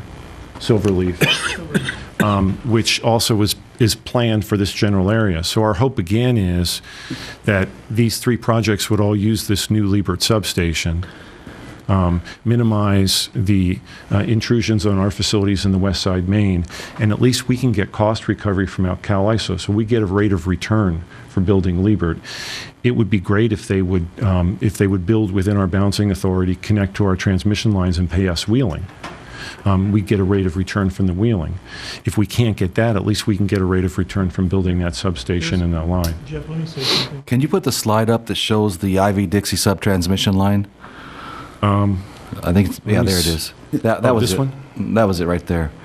Now it's my understanding this PPTO that's going along with the direction of the Campo Verde project and the Silverleaf project and the Sea Solar West project, that will assist us in building out that IV to Dixie line transmission line. Want to address that? Yeah, let me talk about that for a little bit. Sea Solar West is right about in this area, and if you remember correctly, we were looking at the PPTO, and then we were looking at a portion of this in the future being the PPTO, and having interconnection on both sides made it easy for developers to hook up. We're working to look at this PPTO portion of it, and then as Sea Solar West develops, we're going to start looking at a PPTO portion right there so that we can control the interconnection on both sides, actually facilitate the interconnection on both sides. But IID's By facilitating or controlling that interconnection of that future solar project, well, isn't that effectively going to assist us in the financial expenditures to build out that IV to Dixie sub line? Because anything that's expended towards that PPTO would be cost recoverable, and we would have not only cost recovery, but what they call transmission revenue requirement on top of the cost recovery from the Cal ISO. So we would be able to have recoup our cost plus. The other thing that's significant in this agreement is whether or not the PPTO goes forward. We're incrementally moving towards the PPTO. Whether or not the PPTO goes forward, this GenTie agreement right here can be a standalone agreement that we're perfectly comfortable with because of the way we structured the deal with Campo Verde building and paying for that line and then turning ownership over to IID, and then we'll lease them back the capacity. So incrementally, we've got this thing staged so that IID is protected no matter what happens. Now, Director Galindo, you asked if we could stop these projects from moving forward. Well, the one thing that they need from us that is an issue is they need to cross the West Side Main, and they need an encroachment agreement. And there are certain requirements that we can place on an encroachment agreement. I don't want to get into that in detail in open session, and we could talk about that in closed session. And we're doing that. We also we created a new scenario when these projects started coming forward, which is typically these projects would come to IID water, energy, and real estate, and they would just get encroachments, blanket encroachments to cross all our facilities. Because if you look at this, the drawing, the old drawing, these folks are going to build solar panels and collector lines and facilities. So they're going to cross canals, drains, distribution lines, maybe even transmission lines. And so they need encroachment. One of the things that IID has, one of the really wonderful things we own, is we own rights-of-way all over the valley that go back as much as 100 years. It's one of our most valuable assets, and nobody can build any large project in the valley without touching us. And so we struggled with how to handle the fact that these large projects have an impact on us. Typically, all this farmed agriculture, the money that would go to pay for the water would also go to pay to maintain the drains and the canals. But because this ground's not going to be farmed, that money that we need to maintain the drains isn't going to be there. So what we've done is we've created a mitigation scenario where these projects have to pay us for drain maintenance. They have to pay us to inspect their crossings of our distribution lines. They have to pay us to inspect their crossing of the West Side Main. They have to enter into protocols. And on this particular project, that's going to be about $4.8 million in total. We've given them the option to pay us up front or to pay us on an annual basis. Some of the projects have paid annually. This project is paying up front. So, excuse me. No, my comment was not how can we stop these projects. I don't want to stop anything that's going to be of benefit to the valley. But it seems like from what you said earlier, these projects are going to happen, and it seems like they choose whether we're going to be a player or not. Well, I don't think we need to be a player. I think we need to be the key player because they're ultimately coming into what is ours. That's what I seem to have some difficulty in assimilating. And so, on the one hand, it seemed if the governor called us and said, you have to let this happen, where does our own independent autonomy stand with these projects? The only thing that we don't have to let, this will happen whether we let it happen or not. It's sort of a question about whether we want to have a seat at the table and some influence on how it happens or not. These projects were all approved by the county. These projects all got power purchase agreements. These projects all had interconnection agreements long before they came to us. And so did the county ever notify us, or did the county invited us to be at the table to be part of this? Yes and no. The county circulates comments with regard to projects, and we made comments about encroachments. It's a shame on both us and the county. What happened here is that when these projects came to the valley, I don't think they anticipated some of the issues that they were going to encounter with IID. You have this weird scenario where they're building the projects in one balancing authority, but they're transmitting their energy to another balancing authority. I don't think they all understood about the IID encroachments, about the West Side Man, about a lot of these issues. It's been a learning experience for us and the county. I think our lines of communication with the county are much better than they were. The county has had issues with these projects as well. You know, they've been sued by different interests. The county is collecting a public benefits fee on these projects because they're taking agricultural land out of cultivation. There's a lot of different issues. And Andy is here somewhere, or he was. This would be the perfect time for him to... What was that? Andy Horn. If I may, just Director Galindo, if we look this through and we see the finished product, what this plan does, at least it's an attempt to maintain order and prevent chaos. And so they will tie into the future. Plants will tie into ours if we build this. If we don't, then we're going to have, and again, I'm not trying to be oversimplistic, then we will have that chaotic situation out there with multiple crossings all over. So this will eliminate that. That's what this effectively does. Well, how many projects right now, leaving Campo Verde all by itself, what other projects are coming down that have the potential to turn out to be another Campo Verde? How many permits has the county issued that we don't know about? I seem to think that the county doesn't realize we're serving the same constituency. We can make a presentation on everything we know. I can't. I can tell you in this area, I'm aware of 2 projects that I'm concerned about. We know about lots of other projects. Part of the problem is that not every project that's permitted and entitled gets built. Not every project that's permitted and entitled ever gets a PPA, especially when this first started out after the real estate debacle. Everybody that was in the real estate business was suddenly in the solar business. And so we and the county were overwhelmed with these project entitlement interests that never move forward. Things are starting to filter down, and I know a lot of folks in this room can tell you different stories. We do keep track in energy and at PMO, and I have seen maps of all the projects that we're aware of, and we'd be happy to share that with the board. You have every reason to be concerned. This is a problem, and it's a problem that's been kind of foisted upon us, and we have to try to struggle to deal with it. And I'm not trying to minimize your concern. And we'd be happy to make presentations, and I know that's something that we've done in the past with the board. Thank you. Now, I never really finished. When the IID board and the county supervisors were having 2-and-2 meetings, and we were discussing quarters and development and funds to designate quarters so we could properly locate these so we wouldn't have this issue. How many times did it come to our attention what was going on out there at that meeting? All different times. Not at that meeting. Oh, with the county, you mean? Yes. Oh, it never came forward. No, not at the 2-and-2 meetings. But you can't just say that the supervisors didn't understand. They were communicating with our staff, but that's as far as it went. Yeah. The rest of the time, we're planning on transmission lines build out from the geothermal location of Path 42. We're asking developers to put up money to go hard, and our staff was asking money to go hard. Tens of millions of dollars each, irrevocable. And we had staff knowing full well that was not going to be developed up there.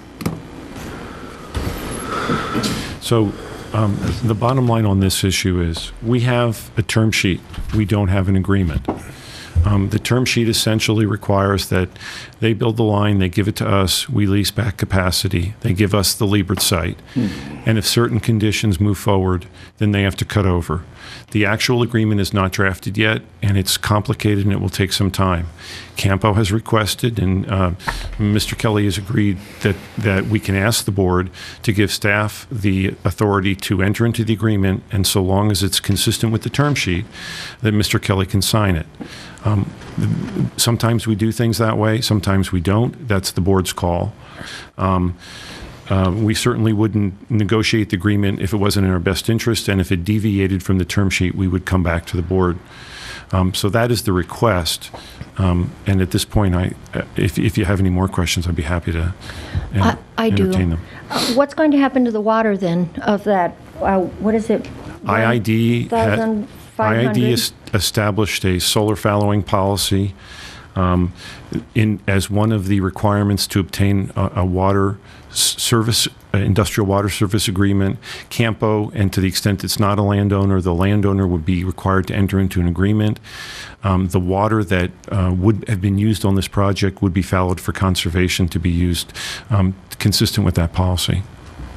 Is that an open-ended policy, Mr. Kelly, or is it end after X number of years, and then what happens to the water? For the duration of the project. Yeah. And that would be? It's typically 25 to 30 years. Yeah. And to the extent that water's not used, it goes back into the pool to be used by other users in the valley. So we have land use changes all the time that affect the total water balance available, but we don't specifically identify, in most cases, changing in land use. We don't identify how that water is used. We just allocate it. So will there actually be verbiage saying that water, exactly what you just said, that the water will go back to the IID pool for its to use at its discretion? There will be a contract, and I can show you the contract. We have it, that says that the water. I'm trying to answer your question without. What I'd like to see, Mr. Garber, is what is going to happen to this water from now on till infinity. That would be in the other in a different agreement. And that it's got to be articulated, because 5-6 years down the road, 2 years in my case, another director comes along, a new board comes along. What happens to that water? And we've lost too much already. Okay, we have a different agreement, which we can show to the board that would address that. But just to make it clear, let's say that water's not used on this land for 30 years, and then somebody decides they want to farm the land. You can't guarantee those people a certain amount of water. Because, I'm aware of that. Because 30 years from now, it'll be another board, and they'll provide water under whatever water is available, under whatever policies and procedures exist at that time. So what the agreement says is that to the extent that we can consider this water as conserved water through fallowing, we can use it for certain uses, and they agree to it. They also agree that if they're going to go from whatever water use they're using to less than 20 acre foot for all 1,500 acres, that's a major change. They agree not to take separate agricultural water. So there'll be one water card for all these projects, because otherwise that defeats the purpose if they turn around and start taking water. So there is an agreement, and maybe if I can show you that might satisfy you. Well, my concern is that, or at least unless I'm wrong with the trend, once land is taken out of production, unless it's going to go back into production for organic purposes, that's not going to happen. So what's going to happen to the water? That's what I want to make sure that we know. Water goes into the pool of water that IID uses to allocate to its customers. Actually, I think we can provide that certainty to you, Director Galindo. We have talked elsewhere today about the system of apportionment and the water bank that will have to accompany that. I believe there will be a nexus between those two programs, and we can articulate that. Okay, so can we say that this water then will be used to bank it for later use by the farmers or the farming community? It will be captured by ID for the district's purposes, one of which would be the one you... Banking. We can't identify the particular purpose. I think what you're saying is a big issue, and I think it needs to go back. It won't affect the developers, but the water users it will affect. We're talking about overruns, and we have water being transferred out of here. That water needs to go, make sure the crops are finished. And then if there's water left over, then it can go. So it needs to be revisited. Absolutely. And I think this is where accountability really comes into play. Well, if you want to revisit that, then what you want to revisit is the policy that's creating that water. If Director Hanks wants to revisit that, that's fine. That's really not an issue for the Campo project, except to the extent that they're going to give up the water. I agree with you there. Okay. Sure. I have a question regarding the timing, and maybe this is for Carl, but the PPTO, do we have to build the Liebert substation, or if it's going out to bid, if someone else builds it, are they going to? We have to bid to build Liebert and that S2 South line. If we are awarded the bid, then we go ahead and we can build it, or we can seek PPTO status and build it. It could take up to a year to get PPTO status. Okay. Because you have to go to Cal ISO first, and then you have to go ahead and get approved by FERC. We can build it at any time during that process. We can wait if we have to. And then we could have prevented all this if previous boards years in the past had adequate transmission, is my understanding, or a better relationship with San Diego. So these PPAs could have been issued with IID as the receiver of the power. Hopefully this board and future boards will have that better coordination, if you will, with outside agencies. I think there's a lot of things at play right now in Southern California and the West as far as we had some discussions today. I just think we have to look at how we stand in the world of power, and we are a small player, but we are an integral piece to the pie, so I think they need to be willing to work with us. Yeah, and you need to keep in mind that unfortunately the fact that we're an independent balancing authority gives financial disincentives for projects to locate within our balancing authority because of the cost structure where they pay our wheeling as compared to whether they interconnect with Cal ISO. And I know Carl and Mr. Kelly are working really hard trying to remove those disincentives, but you can't be naive to not understand them. There's a reason that these projects are bypassing us. I understand. And we need to work really hard to remove those problems. If I might add, I don't know what it is we need to do, but we need to do it is to ensure that whatever the county is working on that's similar to this, that we are more engaged. I think it's crucial. Otherwise, we're going to be back to this scenario later and later and later, and I'd like to avoid that, bearing in mind that the county and we, as a board, serve the same constituency. I can represent to you, Director Galindo, and the board that we will not be caught unawares, and I don't believe the county wants us to be in that position.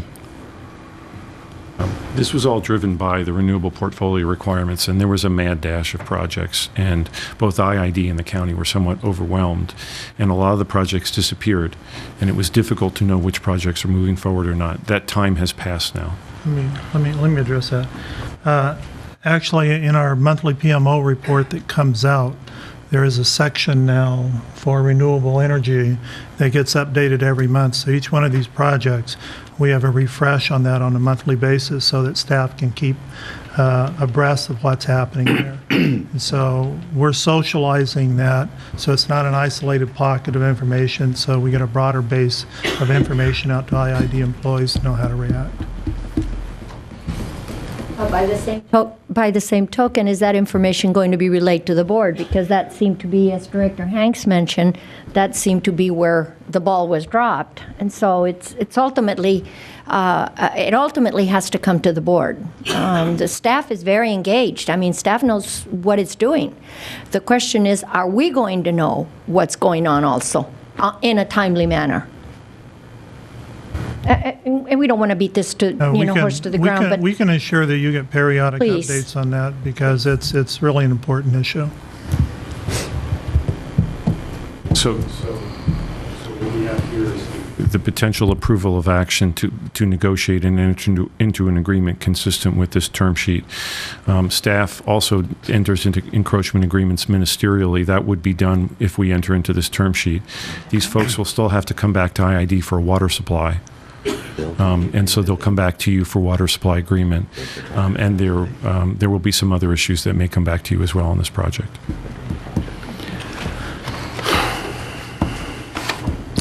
Just before this comes back to the board and you take this further, this is not the ideal way for us to agendize an action item for your board with a term sheet and without finished documents. This informational item actually occurred under the old board, and it's before your board today under this regime because the project is so time-bound. And my understanding is that the project proponents are comfortable with, if the IID board were to approve it under these conditions, are comfortable with executed or executable documents not being finalized until they're actually ready. But Mr. Kelly, what we're saying is, are we expected to assume that everything we've discussed here and agreed that will be on the agreement will be on the agreement? Because, we've had cases that are not as such. I think my direction is that the 7 or 8 page document that's attached to this agenda, which lays out the terms of the term sheet, the agreement must be consistent with that. And if it's not, I would bring it back to the board. Now, there's certainly going to be a lot of details, but I think that term sheet pretty adequately captures the essence of the agreement. And there's some difficult issues in there that we've requested. For instance, we've required that as a condition precedent to us moving forward, somehow we're going to have to be able to acquire Bay 17 from San Diego. Campo can't agree to that because they're going to have to help us get it from San Diego. But if we don't get it, we're not signing the deal. So there's a bunch of things in there that are going to go down a little bit hard for them. But what I would do based on your action is I would try to enter into an agreement that's consistent with this term sheet. If Campo said, "Hey, we can't give you Bay 17," I'd say, "Well, then we can't enter an agreement without going back to the board because now it's not consistent with the term sheet." This is not the way I would prefer to move forward either, and we're doing it as an accommodation to the project. I'd just like to make a comment because I know there's going to be a bunch of people coming up here. For purposes of the IID, which we set on, the optimum would have been that these projects would have connected to our lines, which are as close as any line that San Diego has there. Particularly in this case, what I call a redundant line. But, it's been almost like a game of chess all the way through here. You have PPAs, and the PPAs stipulate that the initial hookup has to be a CalISO line. Exactly. So from a developer standpoint, he can't even come and bring his project and put it in the IID queue because he would have no project. So those projects have been in the San Diego queue, and there's, about 2,600 megawatts? I mean, the board needs to realize there's more projects coming. There are. Okay, and there's going to be more projects that connect to this line and not to the IID line. Now, the question is, if we have projects out there that want to connect to the IID line, are we blocked? That's one issue. So this staff, which is a relatively new staff, has come on, taken a lemon as far as the IID is concerned, in our eyes, and trying to make lemonade out of it. They're doing the best that they can. In fairness to First Solar, they have to hook up. Their initial hookup has to be to a CalISO GenTie. Everything that I know that's been put out there in front of them, they have met those requirements. You got the effective study coming up. There's been cooperation on the line, the water, all those issues. And so from a short-term analysis of this, there's going to be a lot of jobs early, and then they're going to go away. Okay? Then when you get down to items 17, 18, and 19, when you start looking at our capital projects and our transmission lines and so forth, all this transmission build-out, when we were encouraged early on, build the lines and they'll come. They kept saying, build the lines and they'll come. Had we built those lines, they would not have been there. You would have speculated on your investment, you would have stranded investment. Okay? So now we're coming back. We know we have an outdated system, and we know that we're up against a wall because of the outage and so forth, that we have to do something with our system. But we don't have the transmission revenue generated by wheeling and transmission to put that. We have one place to go look for it, and that's called the IID ratepayer.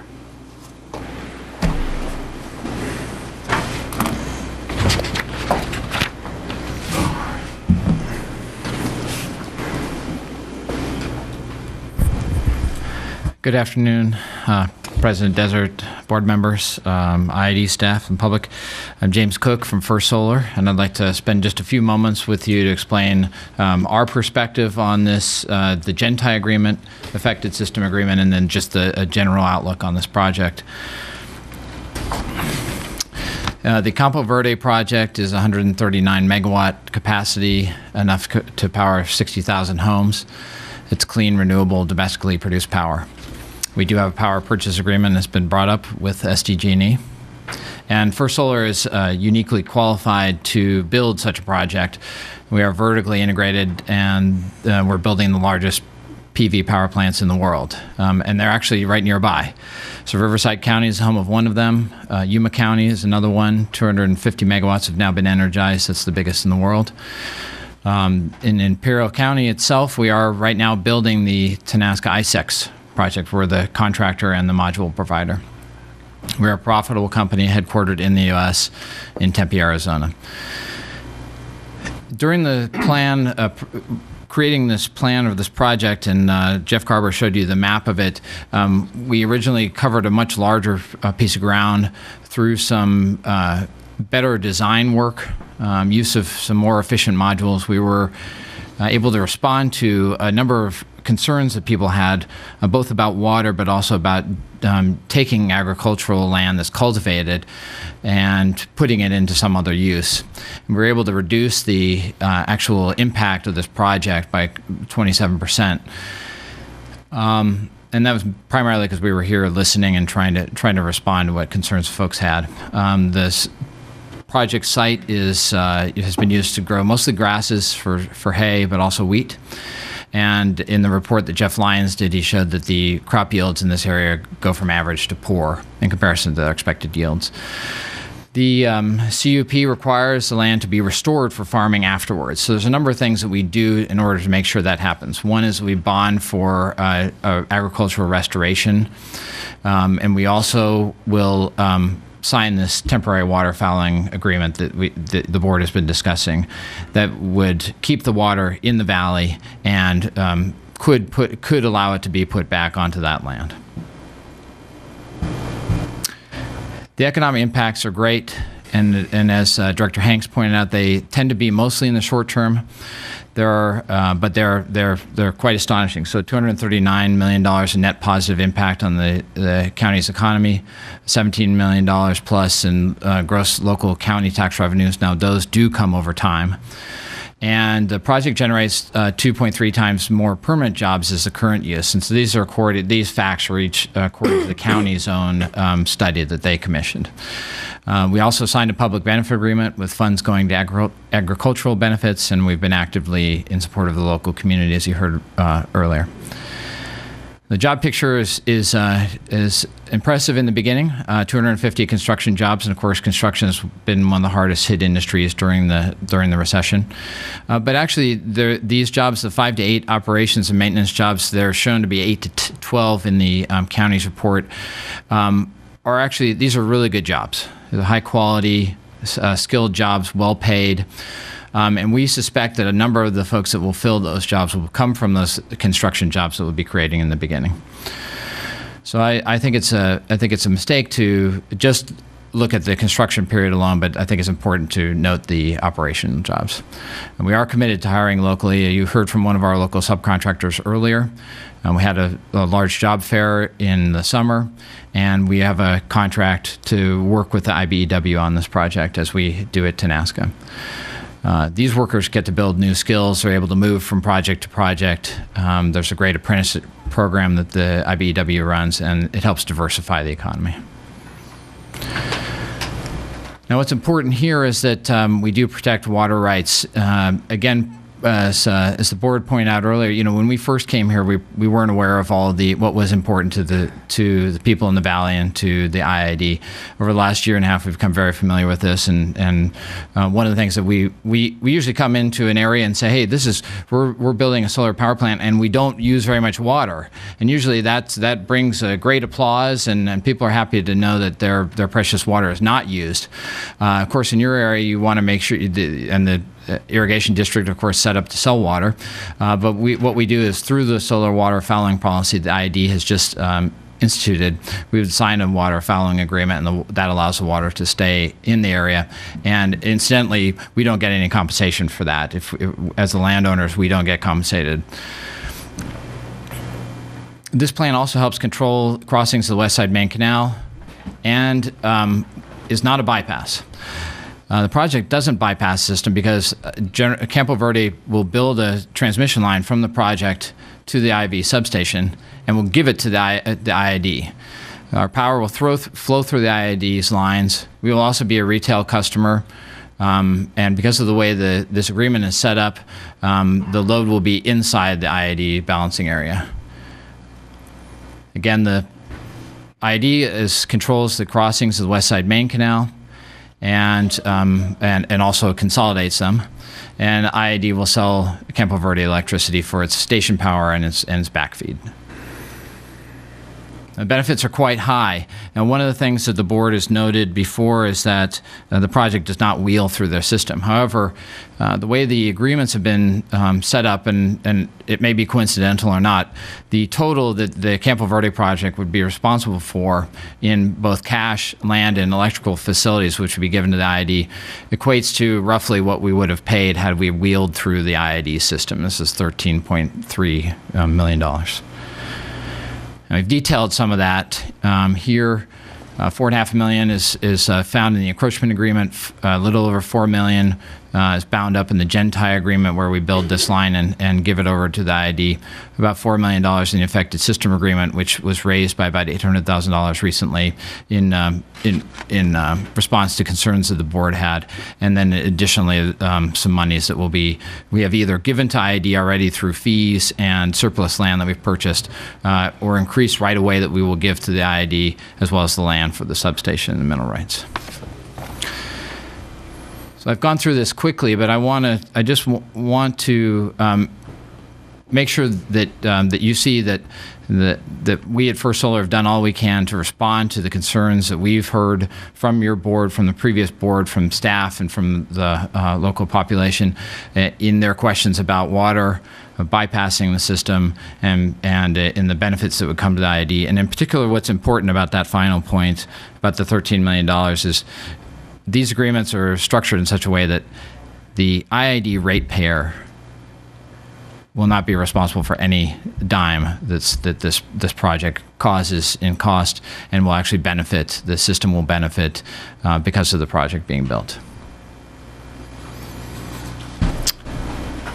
Thank you very much. I appreciate your attention to this, and I'm glad to answer any questions you might have. Okay, any questions or comments from the board?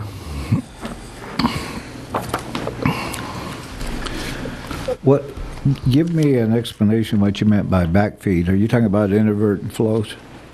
No, this is it's a peculiarity to the solar power plant where our transformers need to be kept fed power during the times when they are not we're not producing power, so primarily at night, and during that time we have to keep them warm, quote unquote, and so we'll be buying power in order to keep them awake and warm. Yeah.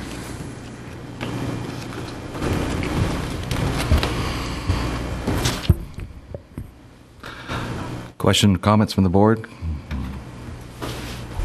I just want to say that I have great difficulty making decisions in haste, and it seems like this is the predicament that we're in right now. Audience, do you have any comments, questions? Do you want public comment on this? Yes. Okay.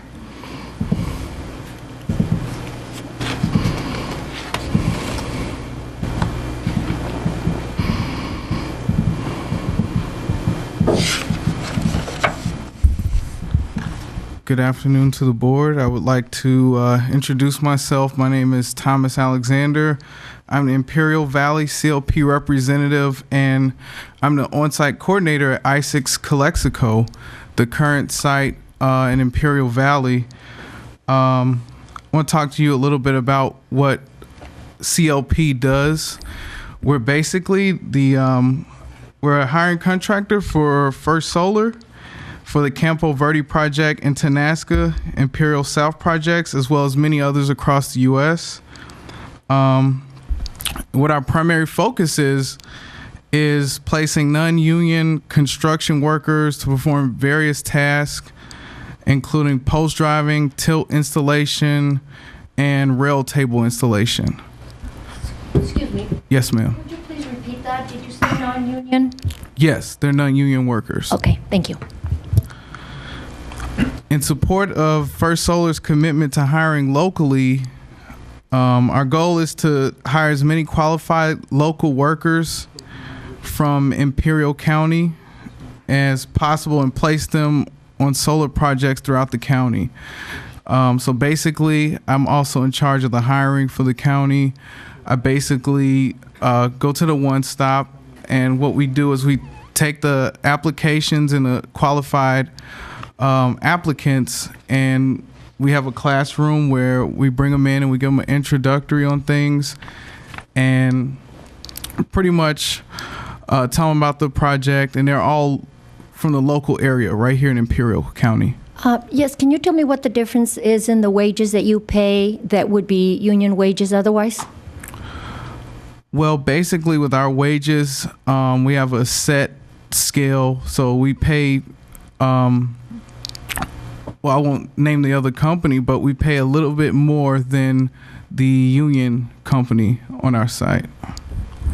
So you hire non-union workers, but you pay higher wages than what the union would pay? Is that what you're saying?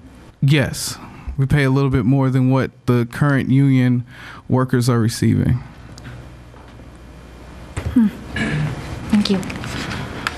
Okay, and I'd like to talk about in June, we partnered with First Solar in Tanasca to put on a local job fair together. As a result, we were able to hire 245 local people, many of whom are now working at the Tanasca Imperial South project.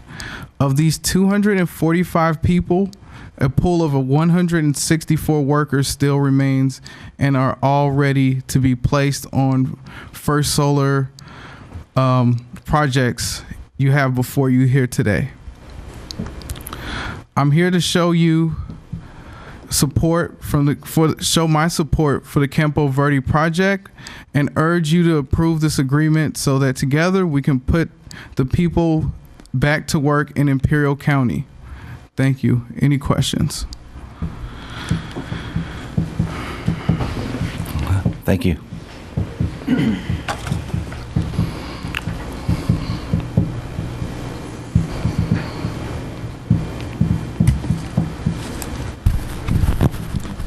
Good afternoon, board members and staff, members of the audience. I wrote a quick statement, and I'll read it for you guys. My name is Ramon Castro. I'm an apprentice with the International Brotherhood of Electrical Workers, Local 569. I'm local. I grew up here in Brawley, born, raised, graduated from high school there. After graduation, I went off to the Marine Corps where I learned the basics of electrical work. After serving in support of Operation Iraqi Freedom, I returned to Imperial County in 2003, did a couple years of college, and then moved on to this trade. I'm not married with a family of 4, and I chose a career as a union electrician because I know it's an excellent opportunity to learn a skilled trade and provide a middle-class lifestyle for my family. I was fortunate to come into IBEW through the Helmets to Hard Hats program, which helps members of the military transition into the union construction trades. Joining the IBEW was honestly one of the best decisions that I've ever made. Unfortunately, it's been hard throughout this apprenticeship. I haven't finished it. I didn't finish it in the scheduled 5 years because of the lack of work here in Imperial County. I've had to travel to other parts of the state to work and complete my hours. I was lucky recently to work here in Ocotillo at the Ocotillo Wind Express project. But that ended last week. And so myself and about 25 other crew members are now out of work. So the Campo Verde project is very important for local IBEW electricians and apprentices like myself, so we can earn a living and continue our skill training. Thank you to the ID board and staff for all the hard work you put into this project. I respectfully request that you please vote to move this project forward today. Also, I'd like to take this opportunity to invite everybody here pretty much. Tomorrow we have our annual Christmas party, so it kicks off at 6, so you have a chance, feel like it, drop by, meet our members. Thank you. Thank you.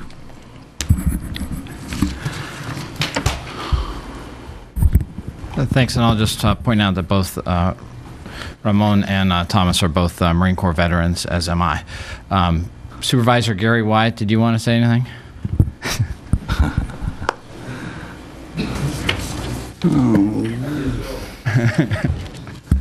Here till midnight.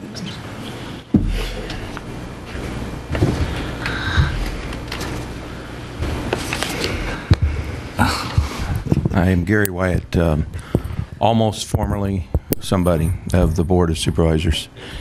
Today was my last meeting, and so it was a good day to say goodbye to everyone. And this is the last major decision that I'm looking forward to a successful conclusion. We've worked hard on a lot of these projects, and perhaps more on this one than a lot of others. But it's very critical, I think, to us. You've heard from some of the people here, and your board is concerned too, I know, about problems that we have here in Imperial County. We've had for a very, very long time, and despite all the work that's gone on, we just can't seem to get on top of our issues with unemployment and diversification of the economy and so forth. And these opportunities that were presented to us through renewable energy, and solar being one of those, and we look forward to a great expansion in the geothermal world as well here in Imperial Valley. But this particular thing, I believe, is something that will lead to other industries. We've already seen other types of industries associated with this begin here. But you heard from people that were just here how excited and happy they are about the possibility of the construction jobs, and because that's what they do. And so that is very important, and we hope many of these projects will be linear so that they can move from project to project and continue to work for many years, several years to come, and perhaps even more, because as RPS is boosted up from 33% to 40% or higher in the state of California, which will happen. I think we'll be at the center of all those possibilities. Solar energy is here to stay, and it will just get better as the years go by. I think this is one of the better projects we've come across, and they've been very responsive, and anything's brought up, as you've heard here, they've been a real easy to work with and very easy to deal with. I encourage you to vote positively on this. I am in strong support of this particular project. Just many of the things that all the things that have been asked for by IID have been agreed to, and they worked very hard to come to agreement with that with you. And I think it deserves a positive response. For our side, we had no issues with whatever we dealt with, and whatever we brought up was dealt with in a very positive manner, very quickly.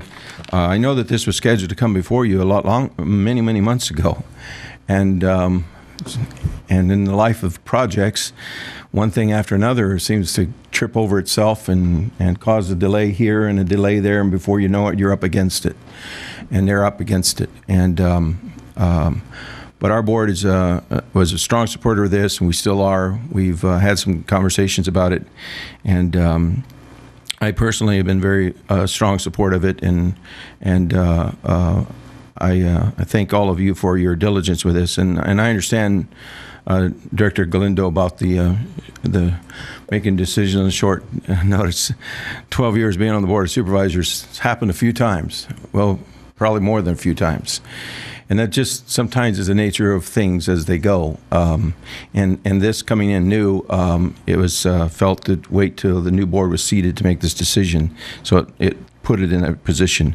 But I believe that you'll be very happy with the results of this when the project is ultimately built and serviced and all the things are delivered as they said. It'll be a terrific thing. The water side, I think these kind of projects actually help IID with a considerable amount of water that's going to help you in some other ways because it's solar conserved water, which will help you meet your obligations under QSA. And so I think there's some real positives there that weren't looked at the very beginning of this, but have been worked around with your water policy, but the water will go to you and then you'll do with whatever you choose, however you see to fit to handle that. If you want to change your policy, it's still water for you to deal with. It's out of their hands. And so in that way, I think it's a real benefit for not only the IID, but for the whole Imperial Valley. So and for behalf of many people, and I have a couple family members that work in this particular fields or work in renewable energy, and they're very thankful to be working. And I'm very happy to see the response from people in the community that are working. And we have a great percentage of people on these jobs that are from Imperial County. Some people were talking to our board the other day and said, well, they're not from Sealy or they're not from this city. Going like, well, what's wrong if they're from Brawley or from Imperial or Calapat or Calexico? I don't care what city in the valley they're from, if they're just from the valley. And a lot of these folks are from the valley. And just like this gentleman was talking about, he wants a chance to finish up his apprenticeship and become a journeyman and finishes and move on with his career. This gives him a chance to do that. I hope you give it to him. Thank you, Mr. Wyatt. Mr. Montano. Good afternoon, President Desert, IID Board of Directors. One of the things that I was standing in the back and I was listening to the discussions and the questions, and one of the things that I really want to emphasize is that this GenTie, this line, it will be owned, operated, planned for. It will be within the IID balancing authority. The line will be financed and built by First Solar, but it will be turned over. And IID, except for and IID will lease back the 150 megawatts of capacity. So future expansion, future projects interconnecting, is how it sits right now, would go through the IID interconnection process. In addition, the project is paying for $13 million of equipment and upgrades as part of the affected system study and the equipment. Now, projects interconnecting to the IID system, when they pay for network upgrades, they get transmission credits, right, which they can use to offset their cost of wheeling across the IID system. The majority of these 13 million, there is no recoverable. There's no way of recovering that. That is something that is a project cost that is turned over to IID. So I know that there is some there is some issues with the exposure future expansion. But if you look at the circuit, this circuit itself, everything will be placed within IID's BA. Okay. What happens after if the partial PTO goes through, it's a separate issue. But just how the project moves forward, right? Just how if you look at the project how it moves forward, this line will be owned, operated, maintained by the IID. Thank you. Thank you, Jesse. I have a question, Jesse. When you say that this line would be owned, operated, and owned by the IID, besides the 13-point-something million dollars that we stand to make that we've already spoken about, right? What additional monies are we going to make in comparison to what First Solar is going to make for that indefinite period of time? Director Galindo, the only when you're moving energy across. You're moving energy across a wire. What you're paying for is wheeling, right? What this project is not paying for is wheeling, but it does become a retail customer within the IID service area. Okay, it's located in the Imperial Valley. It is a retail customer within the IID service area. It will be one of the larger commercial customers on the IID system because it has to operate it and consume energy off of the grid.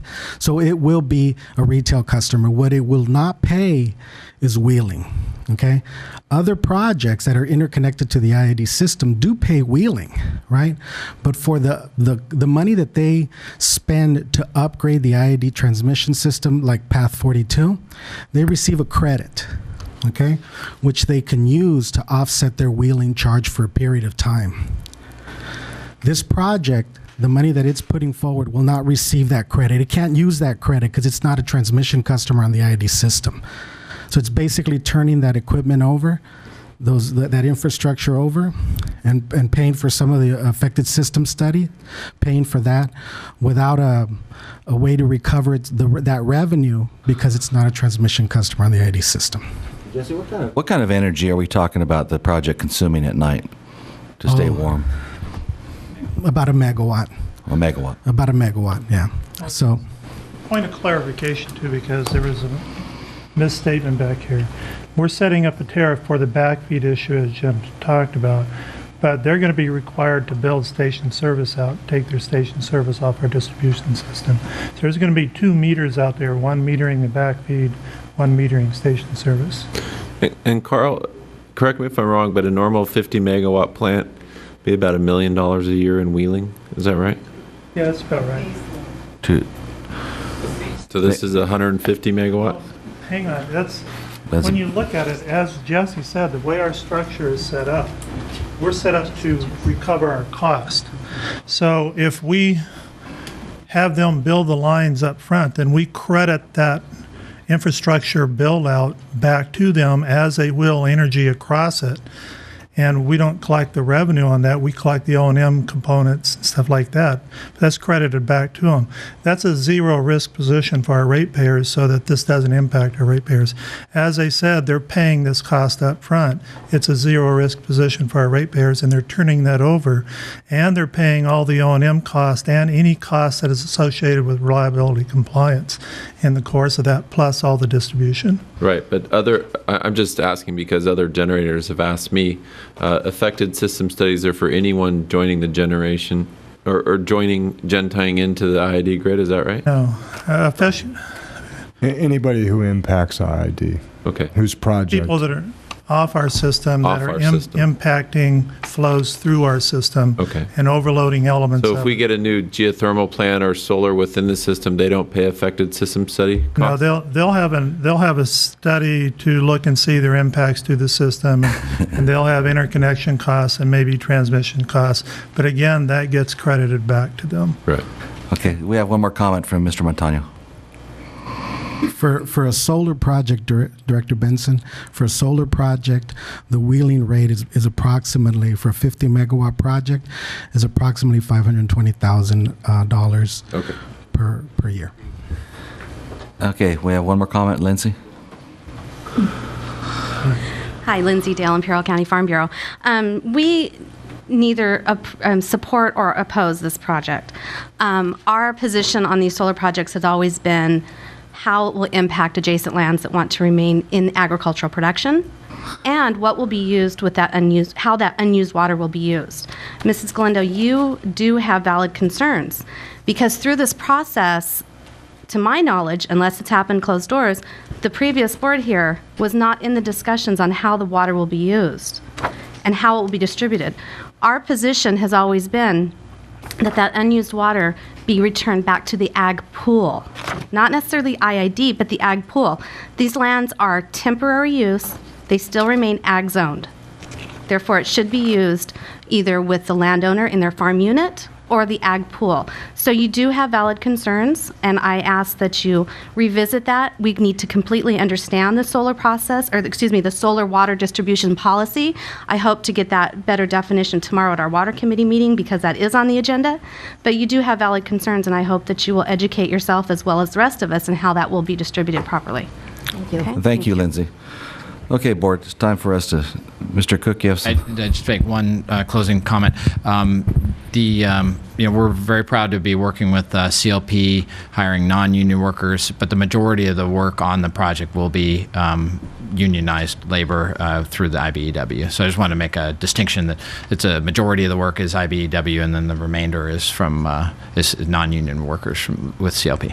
All right, thank you, Mr. Cook. Well, board, it's time for us to take action or not take action. Is there a motion for this project? So moved. Motion from Mr. Kuhn? So moved. The motion is consistent with the recommendations in the board agenda memo at page 98. Take action, authorize staff, and then you can read through the rest of the paragraph just to make sure it's clear. Right. Motion. So the motion is at the bottom paragraph of page 98 to take such action as deemed appropriate concerning whether to authorize staff to negotiate a complete agreement consistent with the Gentai term sheet, to further authorize the general manager to execute such an agreement if the terms of the agreement are deemed acceptable and consistent with the term sheet. But if negotiations should raise significant new issues, to bring the matter of the agreement back before the board for full consideration. And not to take such action as deemed appropriate, but to take that action. Okay. Correct. So we, Mr. Kuhn? I think that gives us a significant amount of safety net. I'm good to go. Mr. Kuhn makes a motion. Is there a second? I'll second that motion. We have a second from Director Benson. Call for the discussion. Any further discussion? I have a comment. This project has been in the works a long time, as all of the solar projects have been. I just like to make a comment to the public, and specifically San Diego Gas and Electric and the county and the IID staff that are in the room, that future projects in this area, specifically the Silverleaf project that was discussed earlier and the Sea Solar West project, which will assist us ideally on building out our IV to Dixie sub transmission lines, all have the impetus and the support of the PPTO that's going forward. That'll be consistent with what this board will need to vote on, rather than going into the future and voting on another solar project and being in limbo on that decision. Okay, so a call for the vote. Motion passes 4-1. Okay, next item. Mr. Garber, is that you also? It's me and Mr. Stills, yes, sir. The next item is the affected system agreement for the Campo project, and I think I'd like Mr. Stills to go first and discuss the affected system issue in general.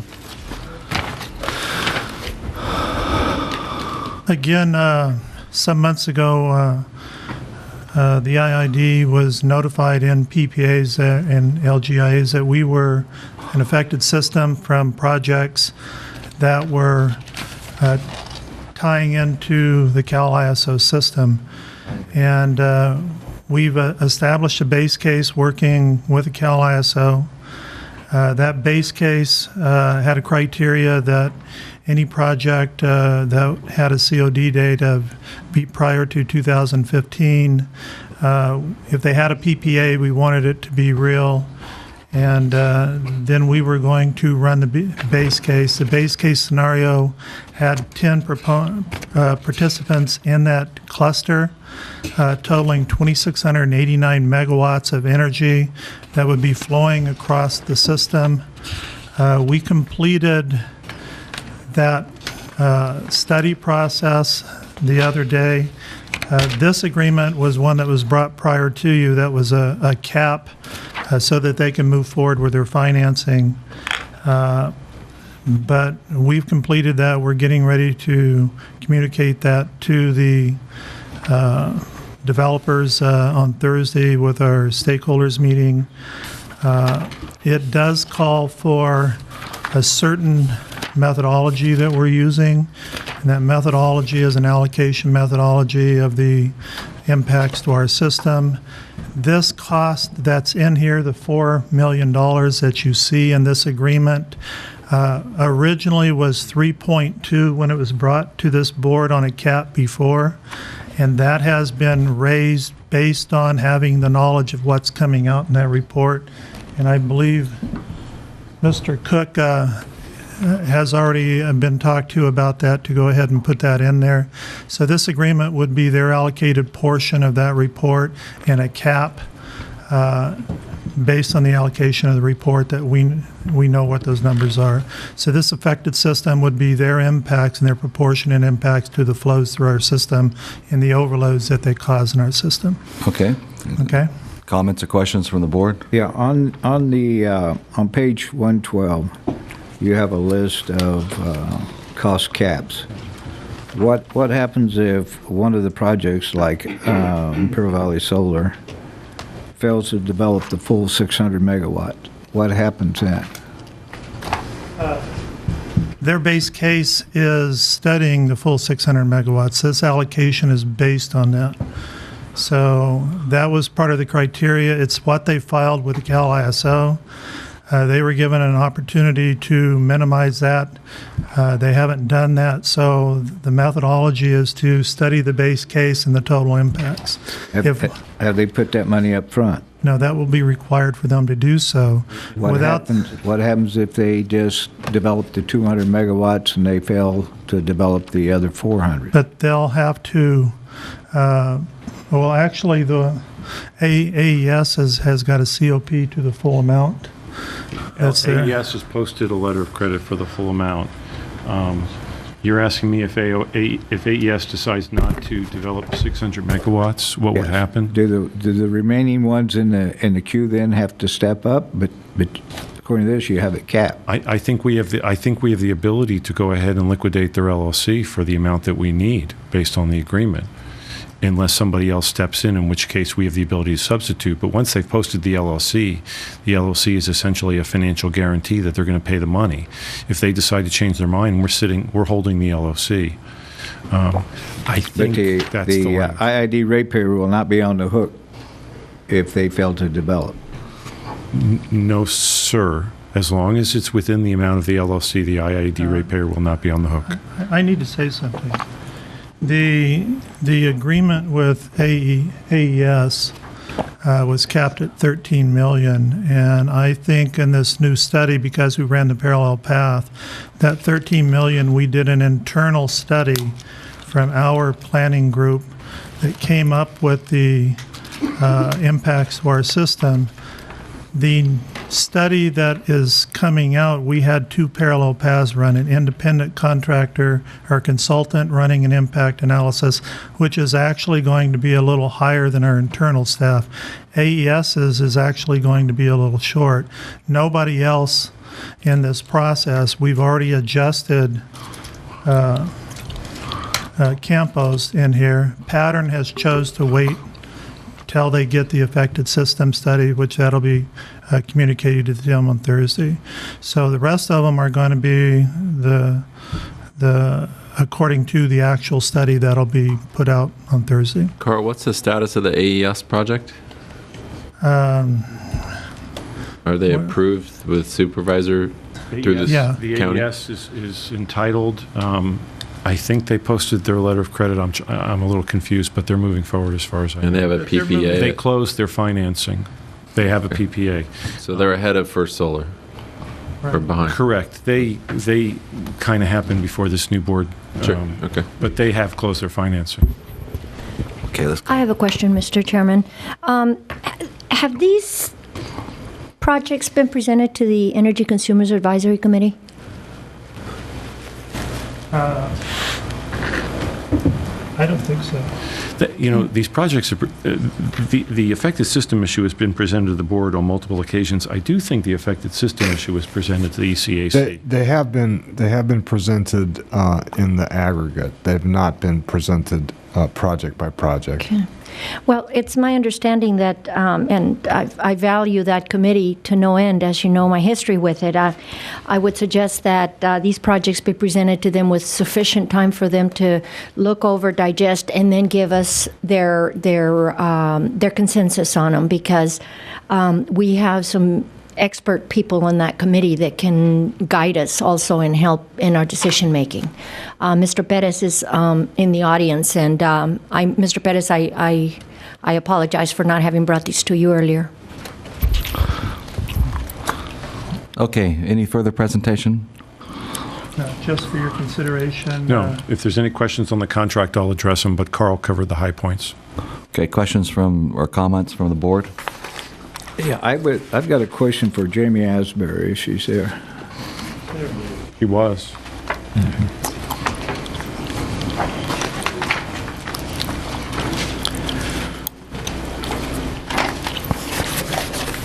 Jamie, I believe you were the one that basically put the effective studies together. Is that correct? I am the person that sort of chases the developers once IID's been notified that a system's been impacted by the Cal ISO.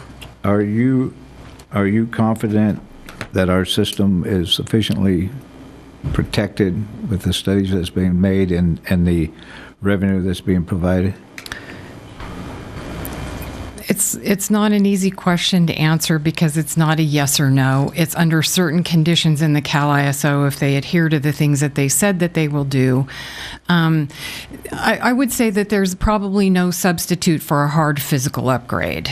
You can, sort of rely on other things, but I think at the end of the day, I have a lot of faith in the system planning engineers that did the analysis, and I think to the extent those upgrades, as identified, go forward, I think that the IID system will be in good shape. Well, in here, I don't see any reference to the physical upgrades. Are we still looking at the RAS and the operational protection? Or are we looking at equipment that comes in to, I'm sure you can't guarantee protection against everything, but I mean, we can relay if we have to, face fines and so forth, but is the structure going to be in place this time, or are we going to be like with the old RAS? I think what you're not seeing is how the world will look going forward. We had the three that needed a hard dollar figure in order to move forward for financing. So they have what I kind of view as a hybrid agreement. We didn't identify for them what we were going to be required to build. What we did say to them is whatever we build is not going to cost you more than this. Now, the study that was just completed actually does identify hard physical upgrades, but because these are hybrid documents, we didn't include what those were because at the time the agreement was drafted, we didn't know what they were going to be.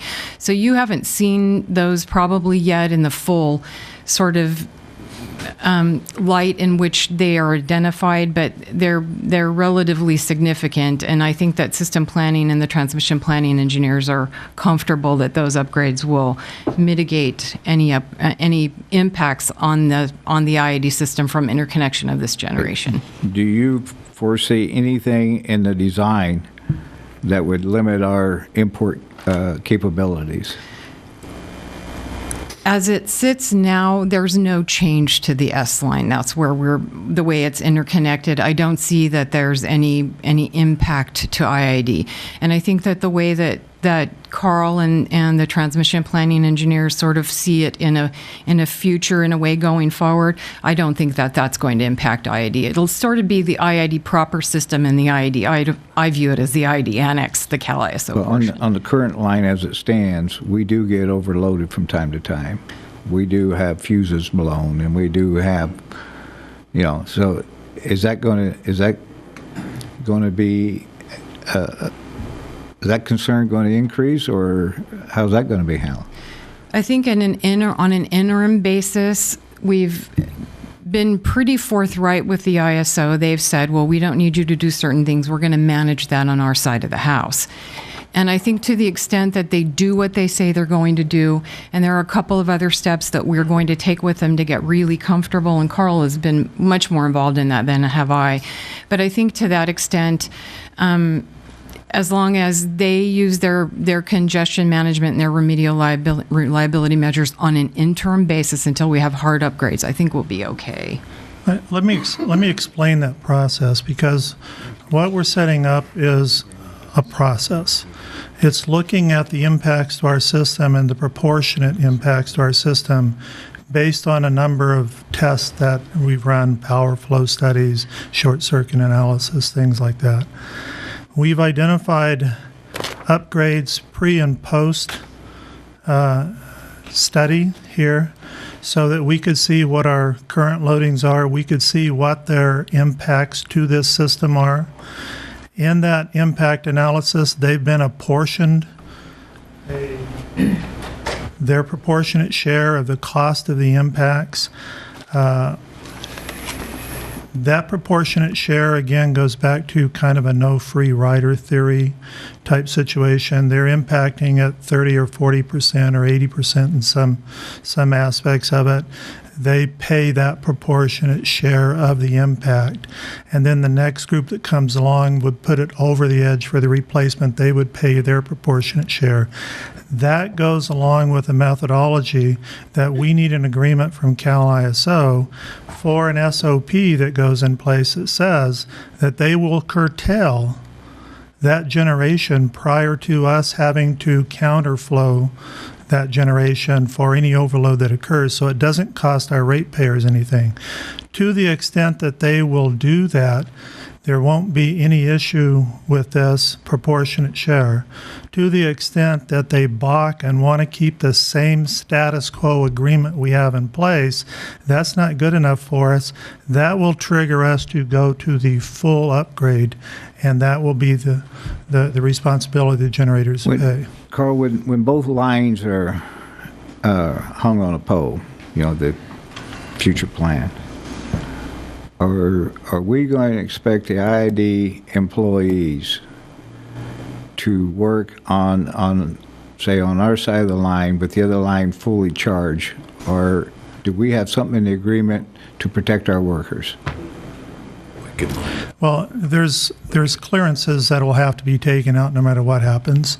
Anytime we get on a line, we're probably not going to work that line hot, especially in a 230 kV line.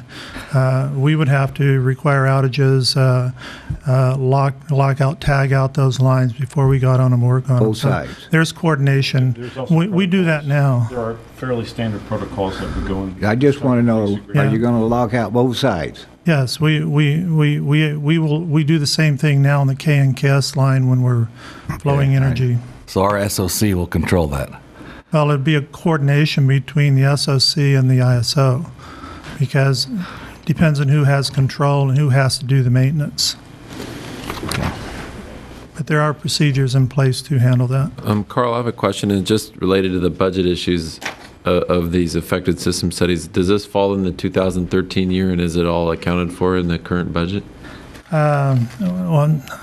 I think we need to collect the money and put it in the budget. I'm not sure if Greg counted it in there.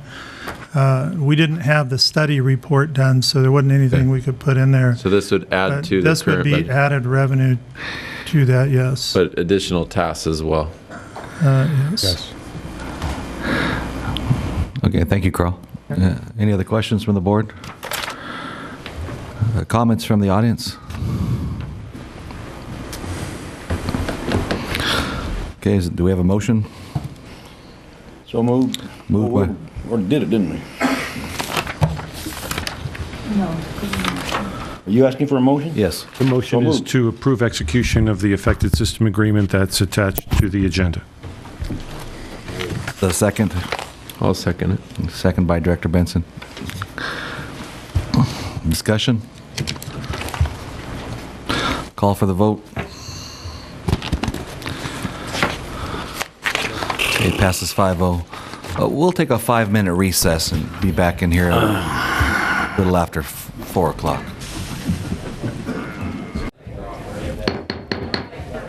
Director Benson. Calling Director Benson. Director Hanks, let's finish this up. Calling Director Benson.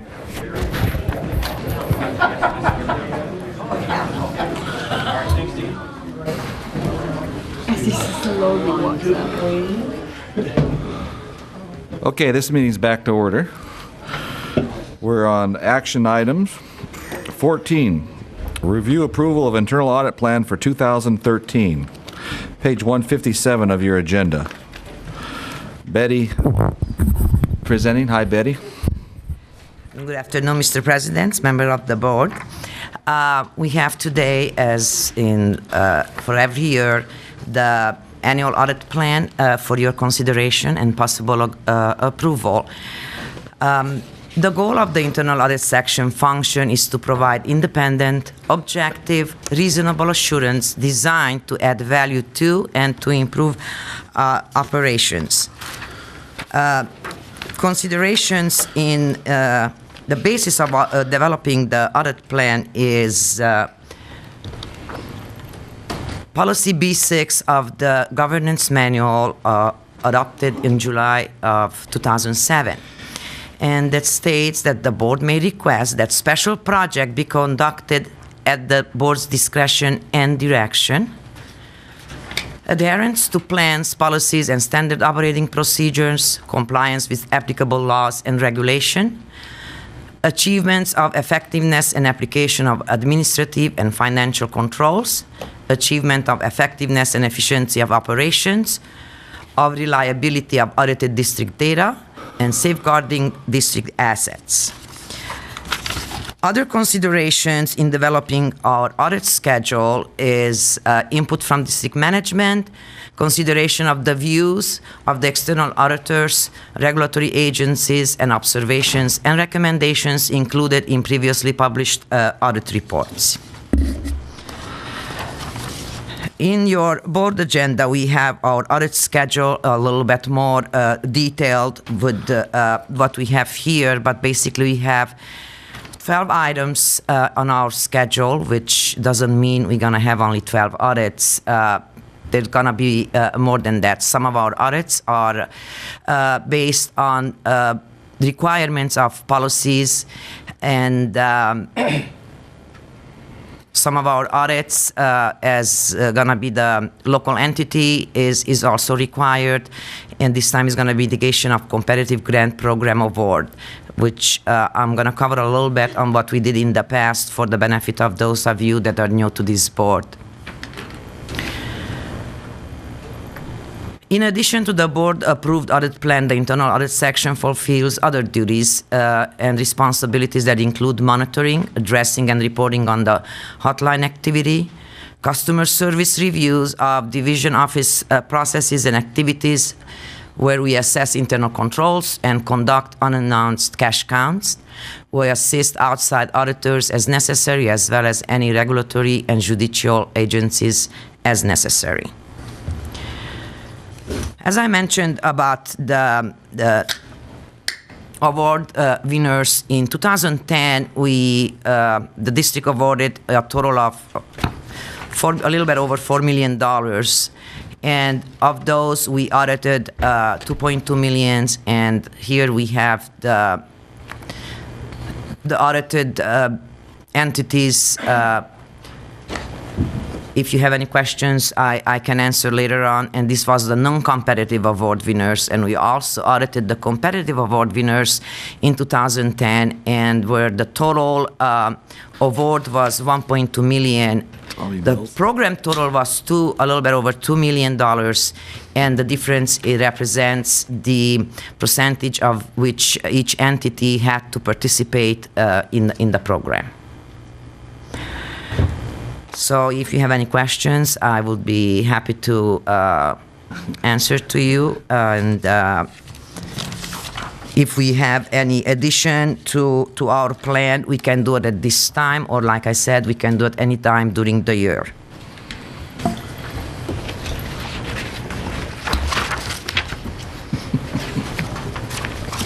And that's all I have. I've got one I would like to add, and I'd like to cooperation with the board move it to the front. I think it's important. And that would be to audit our water, including diversion, sales, mitigation, transfer, and sea flows.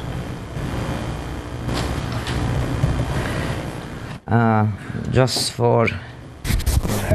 I would ask that it be run it past legal. I think it needs to be a confidential report, because I think it's needed for strategic planning. And Mr. Hanks, just for purposes of making sure that I understand exactly, you said audited the water sales, mitigation, transfer? Yeah, the diversions, the water sales, mitigation flows, transfer flows, and then return flows to the sea. Okay. and we'll add that to our audit plan. So 2012. For 2012, yes. 2012, Just yes. 1 year. 1 year. And I'll move it to the front. I think it's, because it's information that may be used for negotiation purposes. I think at least until we get through negotiations, it needs to be held confidential. Would you like us to add this one as at the beginning of our schedule as a first thing that we added for next year? I would appreciate that because I think it goes along with all the on-farm and conservation and system, and we're going to need it.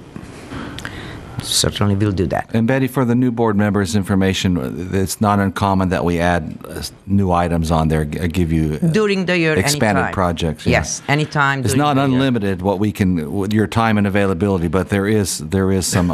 No, it's not, and not is our audit schedule as we presented that we have it right now. With the 12 items, that doesn't mean that the board can give us instruction that not do some of it that we have planned and do something else that it's actually more important. And that's why we have it, and that is actually in our policy B6, where the board requests that special projects be conducted at the board's discretion and direction, and that is covered in the policy. Actually. Perfect. Thank you, Betty. Yeah, probably. I should have put in there overruns too. Should be another category. Well, I know you need to talk to the water department, but within that's the fallowing program, and I don't know if that's a totally separate audit. Has it ever been audited before? The baseline that is used on fallowing, or how the fallowing department's used? You could add that to it if you would. Well, it's kind of a big task, so I don't. We could maybe would be more efficient to make it two different tasks rather than one. However, whatever is, it's gonna take longer to do if we add both of them together. Certainly. I would say follow it on afterwards. Yeah, we can do that right after. Doing that with the appropriation and everything anyway, don't we? Apportionment. Apportionment. I would think that you'd have to touch on fallowing just to account for the water. Water. If with the board permission, I think what we're gonna do is, if you just would approve the attached audit plan and with the changes that you just mentioned, and with your permission, I would come back and maybe just tell you how we gonna do it after we talk to the folks from water department and legal. Okay, looking for a motion to approve the plan as presented with the amendment that Director Hanks referred to regarding water sales and deliveries. I'll make that motion. Mr. Benson's made the motion. Is there a second? Second. Second from Director Hanks? Yeah. Discussion? Call for the vote. Motion passes. Thank you. Thank you, Thank you, Betty. Mr. President. Mm-hmm. Item 15 under action is adoption of resolution approving the 2012 Imperial Integrated Regional Water Management Plan, page 161 of the agenda. Hi, Tina Shields, Colorado River Resources Manager. I'm here to bring to you the final integrated the various titles. This is the regional plan, not the IID plan, that has been in the works for the past 2+ years through a collective work effort and work product of 22 local stakeholders, and probably on and off 100 different individuals have participated in the workshops and forums. If you'll recall, this is a broad-based water planning effort that's really focusing on the region as a whole and how to maximize not just supply and demand issues, which tend to bog us down in the water world, but also looking at project prioritizations as they relate to all venues of water: wastewater, storm stormwater, treated water, anything that has that water nexus. So the group did get together over these 2 years, put this plan together to meet the state standards. Once it's adopted, and if IID chooses to adopt today, it will be the third agency adopting. It will officialize the plan, and we will communicate that to Department of Water Resources.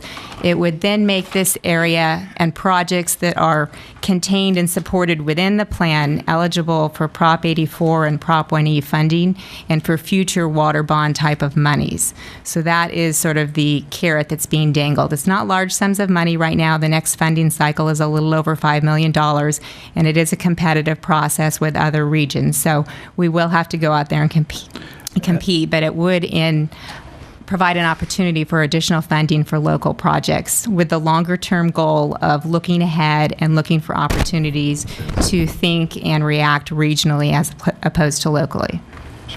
I had two questions. Sure. And we'll try to move this along. Technical, I'm going to punt to Anissa Devine, who's here, and I've got other folks here. Is there any decision or policy on the wheeling criteria if they use IID system?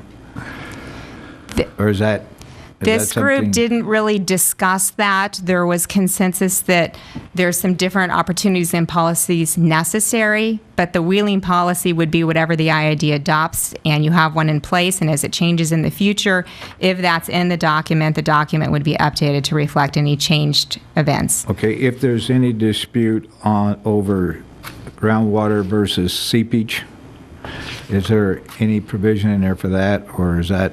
No, this is really looking at broader conceptual issues and policies and not those type of technical disputes. This is more of a planning roadmap. We know that long-term that we have reduced supplies and increased demands. How do you address those? What opportunities are there for new desal plants, water recycling, wastewater treatment, potable water issues, all of those type of events. I make a motion to approve. So we have a motion to approve. Is there a second? I'll second it. And I have other folks here from the City of Imperial and the county. If you're interested in hearing from their support, the City of Imperial has adopted, as has Imperial County. We're not really interested. I just have a quick question. Are you open for discussion? Discussion, Director Benson. There's been talk of storm drain management here in the valley, and I know the county takes a lead role in that, and IID seems to carry all the flows.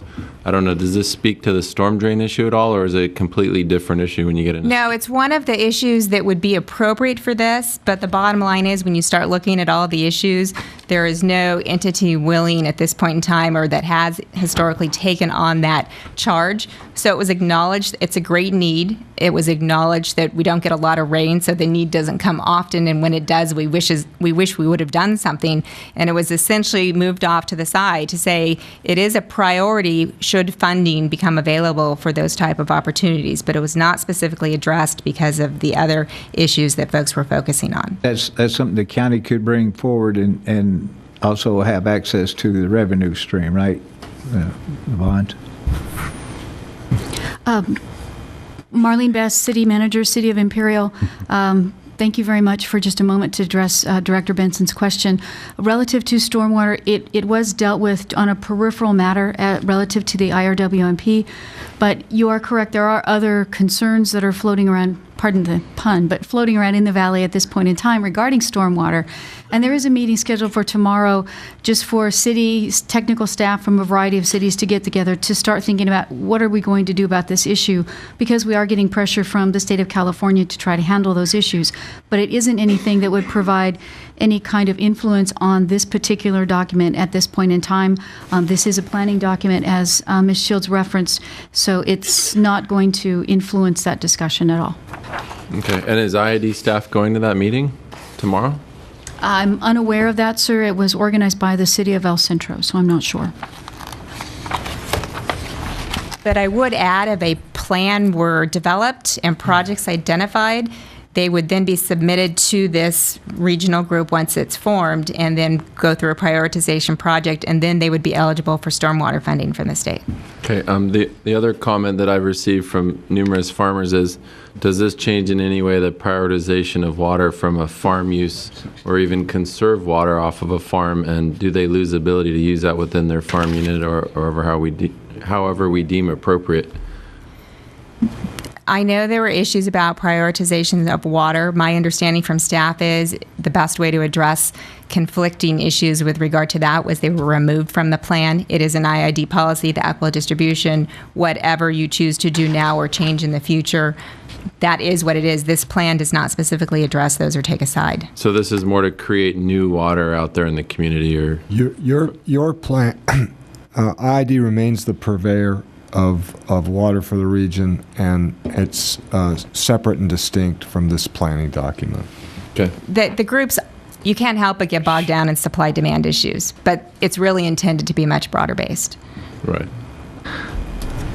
Okay, so we have a motion and a second. Any further discussion?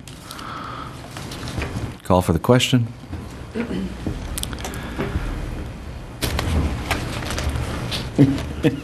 happened. I'm waiting for the director for Lincoln. Oh, I thought you said call for a vote. Call for a vote. Question. Motion passes 5-0. Thank you very much. Next up is item 16 on the action item, page 164 of your agenda. This is the disbursements for the local entity competitive program for Neighborhood House, Arbor, County of Imperial, and Imperial Valley Food Bank. Good afternoon, Mr. President Brooks. Desert and direct members of the board. Today we are recommending approval of the noted entities and their funding requests from the 2010 competitive program. All the outcomes have been met that they stated in their matrix when they were awarded the grant. In your board packet, there is some background information. If you need additional before you take action, Gustavo Reza, the local entity coordinator, is here to answer any questions. Make a motion to approve. I'll second. Discussion? Just for the record, we aren't awarding anything. We're just doing a disbursement based on a past award. These are not new awards. These are already approved projects. Yes. Yeah. Okay. Call for the vote. And that passes 5-0. Getting close to Christmas time. Food bank needs the money. You got it. Okay, next up is action item 17, page 168 of your agenda. This will be adoption of the proposed 2013 budget, presenting Mr. Greg Broking.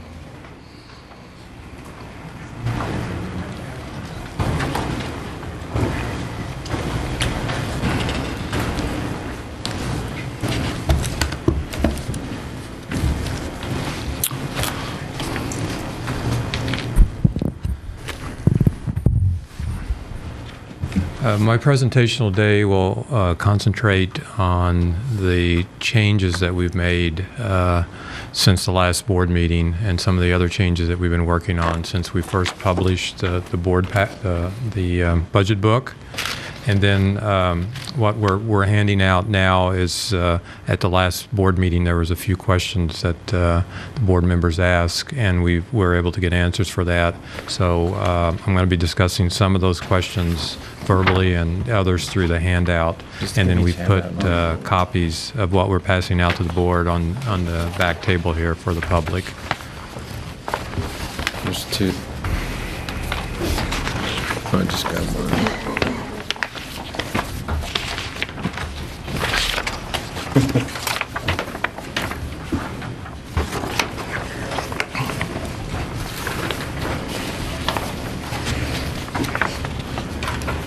So to highlight the changes, and excuse me, you'll see they're very minor compared to the total budget numbers. On the operating budget, we've increased the energy department's expenses by about $3 million.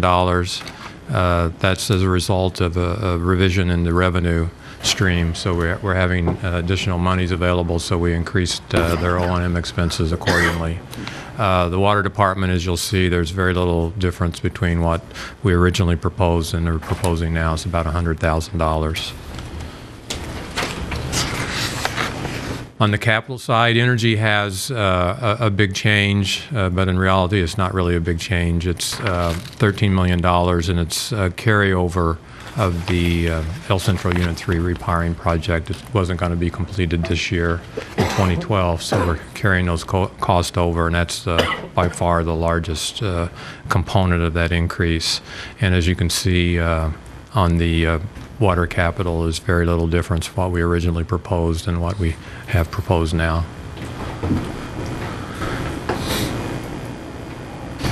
I mentioned this earlier on the energy side. We've kind of aligned, well, we have aligned our revenue forecast with our power supply forecast, and that's what's causing a slight increase in the revenue for the energy department from the original budget. And as you can see on the water, it's very, very minimal difference. And I think you can pretty much say that for all of the water components.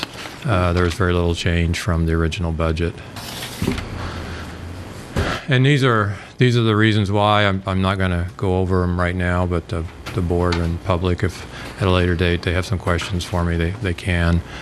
Just the largest one, again, is the capital expense for the El Centro Unit 3 project, and there's some increase in customer service projects in the energy department also. And then just the last thing that I'll point out, that centralized services change was a net decrease of about $325,000. And now if I could, I think we have answers to most of the questions that were brought up at the last board meeting. One of the questions was if the rate increase doesn't go through, what would be the impact to staffing if we had to reduce staffing by that amount of revenue that was being lost? We've been talking about $33 million a year. That's for the full calendar year. What we're proposing is to have that effective February 1st. So we're estimating the total annual revenue from that increase in the first year about $31.5 million. And so if you wanted to reduce cost or reduce staffing to reflect that lost projected revenue, it would be around 250 to 260 people would have to be reduced, which is roughly 20% of the total district employee base. And then obviously that includes water. So if you looked at it strictly from if all energy, it would be a very high percentage. It would be about 43% of the energy staff would have to be reduced. I have a question, because I think I might have been the one that asked that question, but my assumption was we would cut back on capital projects and not cut back on staff. Or would there be a ratio between the two? I'll be getting to that too. Okay, sorry. Yeah, no, that's fine. But I'm just trying to show this as one example. Greg, wasn't that penny increase, wasn't it pretty much, when we were in discussion, going to be dedicated towards transmission build-out to protect our balancing authority?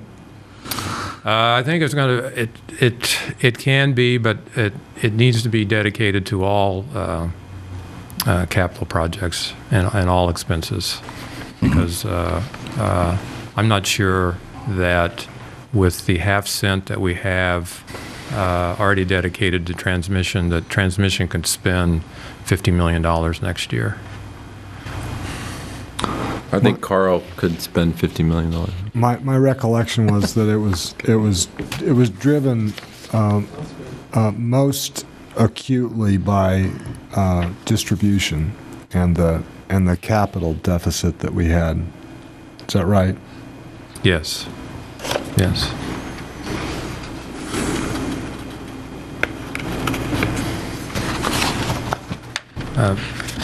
So, Director Benson, to answer your question about capital, it's kind of on the other extreme. You go for either all staffing or all capital, and capital projects would have to be reduced by more than likely more than $33 million because we use internal labor to fund or to build a lot of the energy projects. So, depending upon the project, maybe half of it could be our own internal labor. So even if we eliminated the project, we're only eliminating half the cost of that project. So we'd have to go through each capital project to see how much internal labor we have estimated for that project to come up with the total amount of capital that we could reduce. So I'm guessing it would be considerably more than $33 million in capital projects.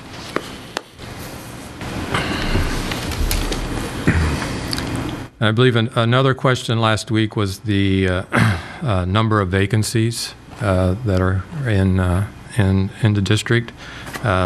There's 73. We have 1,320 actual, budget 1,393. I think these numbers are as of September, sometime around September this year.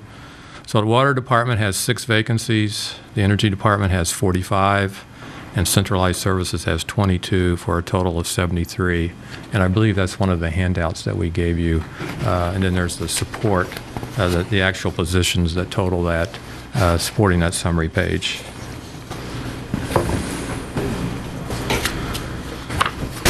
I have a question. Sure. On the vacancies, are these positions being actively recruited for, or are they just standing vacancies that get carried from year to year and therefore are not part of the general budget? It's a combination of both. Some of the vacancies are being recruited. Some of the vacancies get carried over from year to year, but if they don't get filled after a while, we certainly push to have them eliminated. And some of the vacancies are just as shown as a vacancy, but there's no dollars associated with them in the budget. Okay. Historically, they have been reflected in the budget. Historically, they have been reflected in the budget. And they've typically run in the 100 or more. And then I think one of the other questions from last week was a comparison between the 12 and 13 budget as to position changes.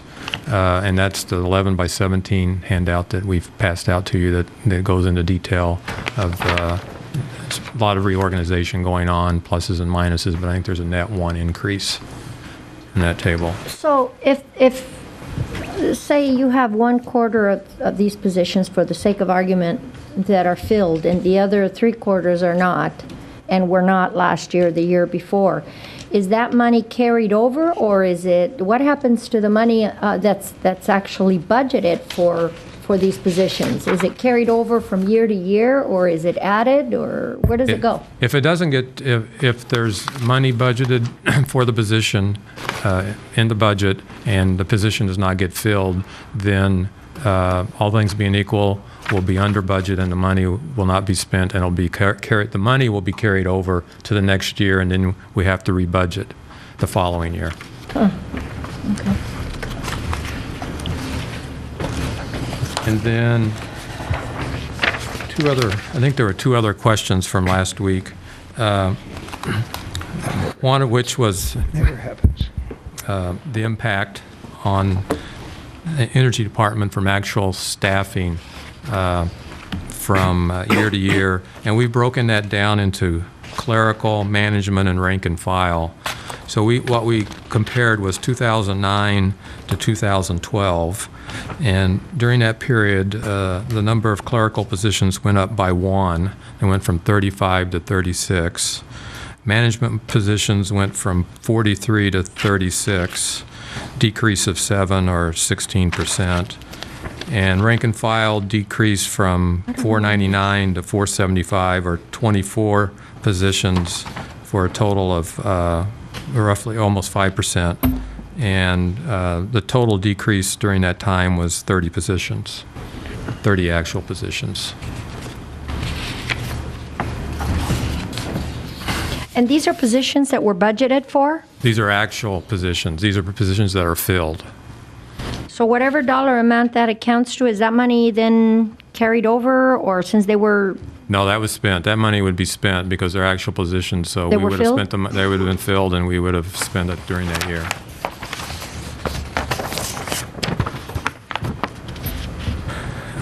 And then the last thing that I have for today before I have questions is our debt service coverage ratio. We've historically tried to hit two times coverage, which it's not a written law, but it's kind of an unwritten rule that if we can hit that number on a regular basis, we can maintain a AA or an A+ rating. And the higher the rating, the lower your borrowing cost. This year, we're forecasting about 1.8 times coverage, which is a little less than our target. It's just my opinion. I don't think that will have an impact on our rating just for 1 year. But for next year, if we don't get the rate increased and what we have forecasted to borrow, it's at 1.4 times coverage. And I would expect if that was to happen, we would get a rating downgrade. Now, I think we'll still be able to borrow money. It's just a matter of what price it is.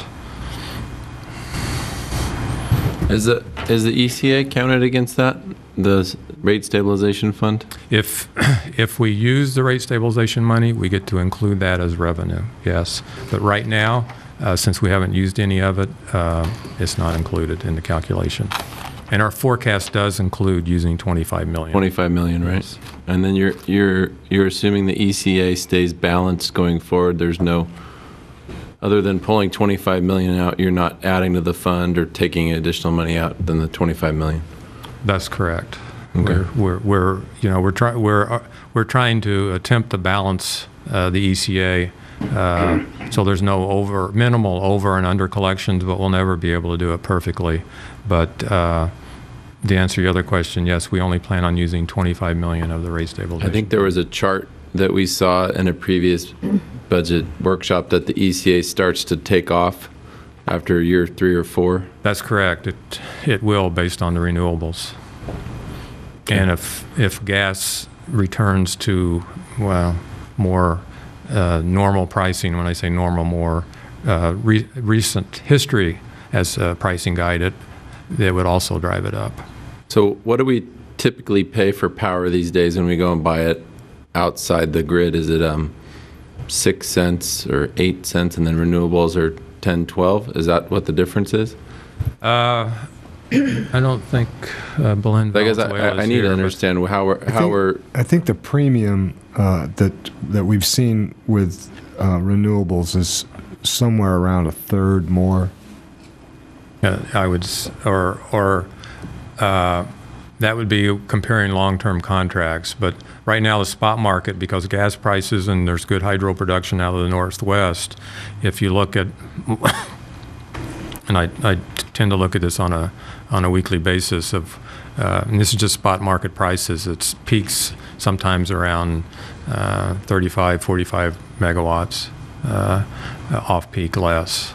But that's obviously just for day ahead or day pricing. It's not long term. So long term pricing is going to be higher than that, and then for non-renewable and renewable would be even higher. I guess for my own comfort, and since I'm new on the board, I'll just say it. I don't understand the pricing structure of how Iid buys power.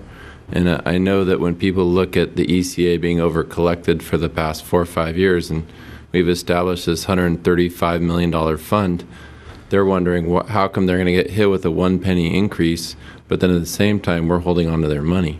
And I don't know if we give it all back year one and give them a $1,000 check. It doesn't seem like that's being a good steward of their money.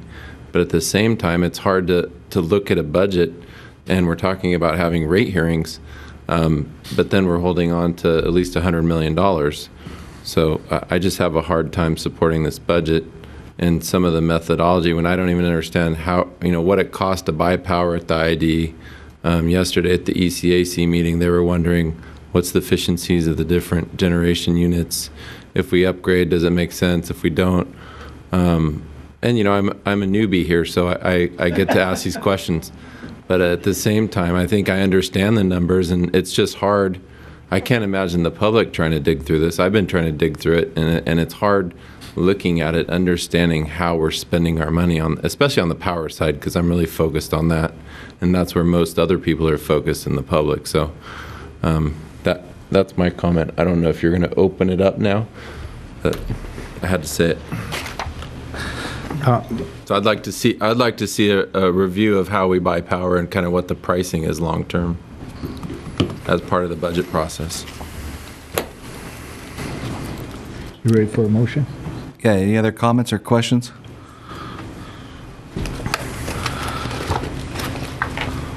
Okay, we're looking for a motion. So moved.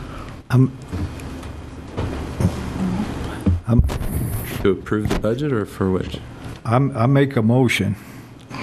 I'm going to cut him off here. Make a motion that we adopt the resolution on page 176 regarding a continuing operation resolution for the 2013 budget year, so that we can do exactly what Mr. Benson's talking about, so we can look at those things, answer those questions. I'll second that.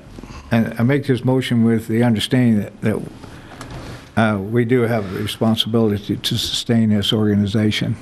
And we have some funds, as far as I'm concerned, need to be moved around and realigned.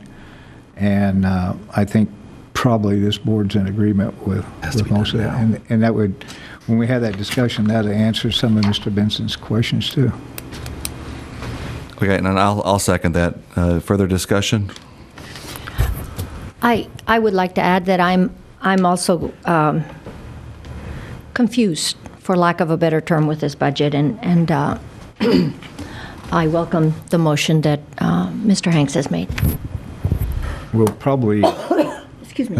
Need to ask our board president to call a special board meeting to start going through these things.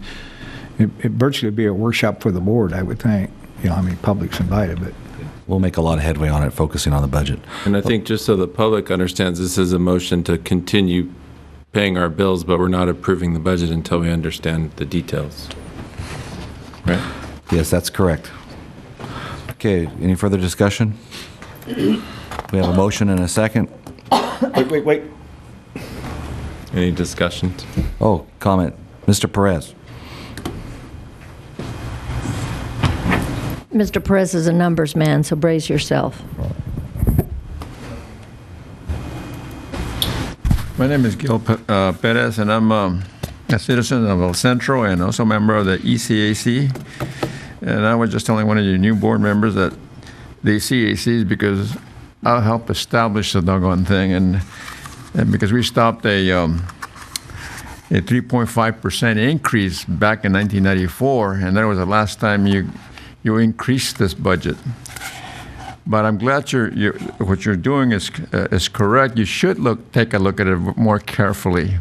It's very hard to explain to the public that you overcharged them, and now you want to jack up their prices again. And I find it hard to tell people that you need it for the capital expenditures when you have $100 and some odd million there sitting there doing nothing. I'm assuming it's earning interest. But it's very difficult. So all this is just continuing your operations. You sound like the federal government. We have We're not going to have to worry about the financial cliff, because that Mayan calendar is going to run out first. Okay, we have a motion and a second for a continuing resolution regarding the budget. Please vote.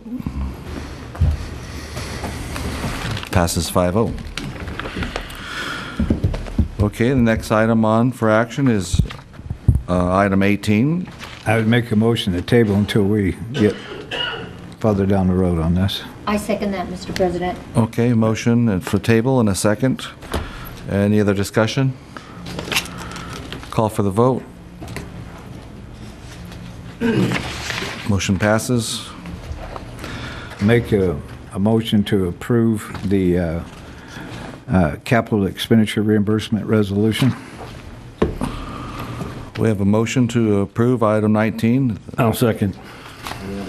Which is the capital energy projects reimbursement. Any discussion?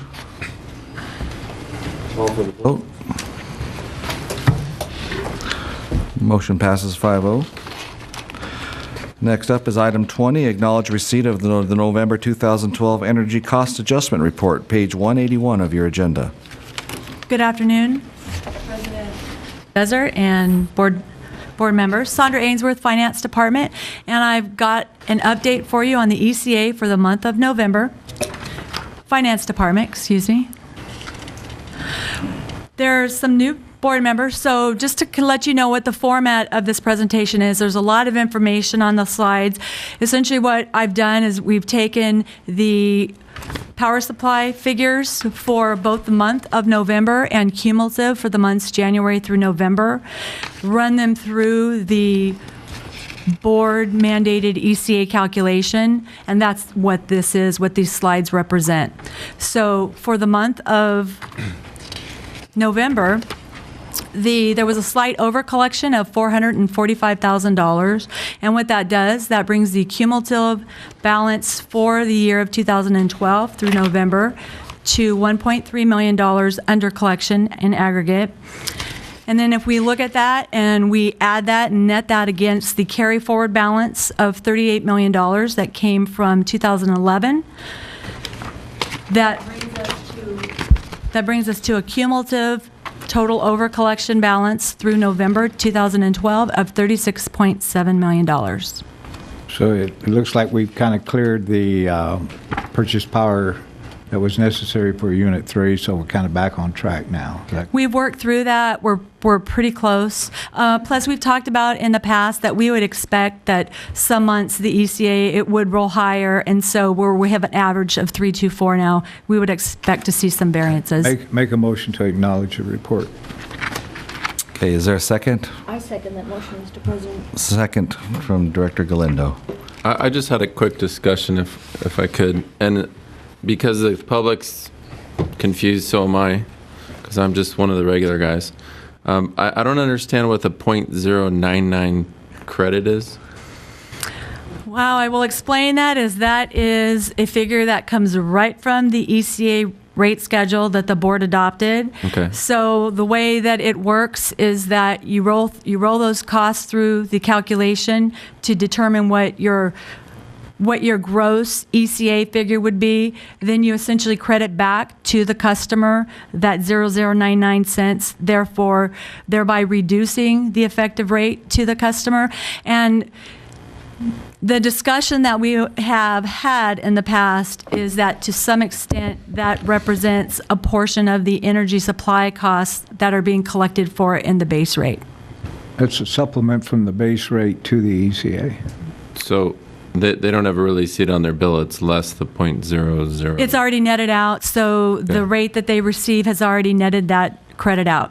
And then the ECA has different components that feed off of it, is that right? Or is that the public benefits charge that pays for renewables and other things? That is the ECA. I believe it was July was the first month that we actually separated out the two components, the non-renewable portion of the ECA and the renewable portion on the customer's bill, so that now they can see which portion of their ECA is being driven by the impact from having to bring on renewable resources.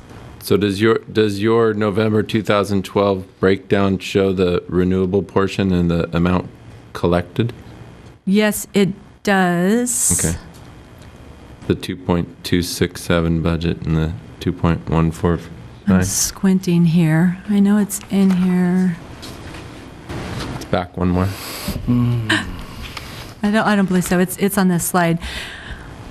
I'm sorry, my eyes are not that good anymore. So we've got the renewable. The fourth line down is renewable ECA.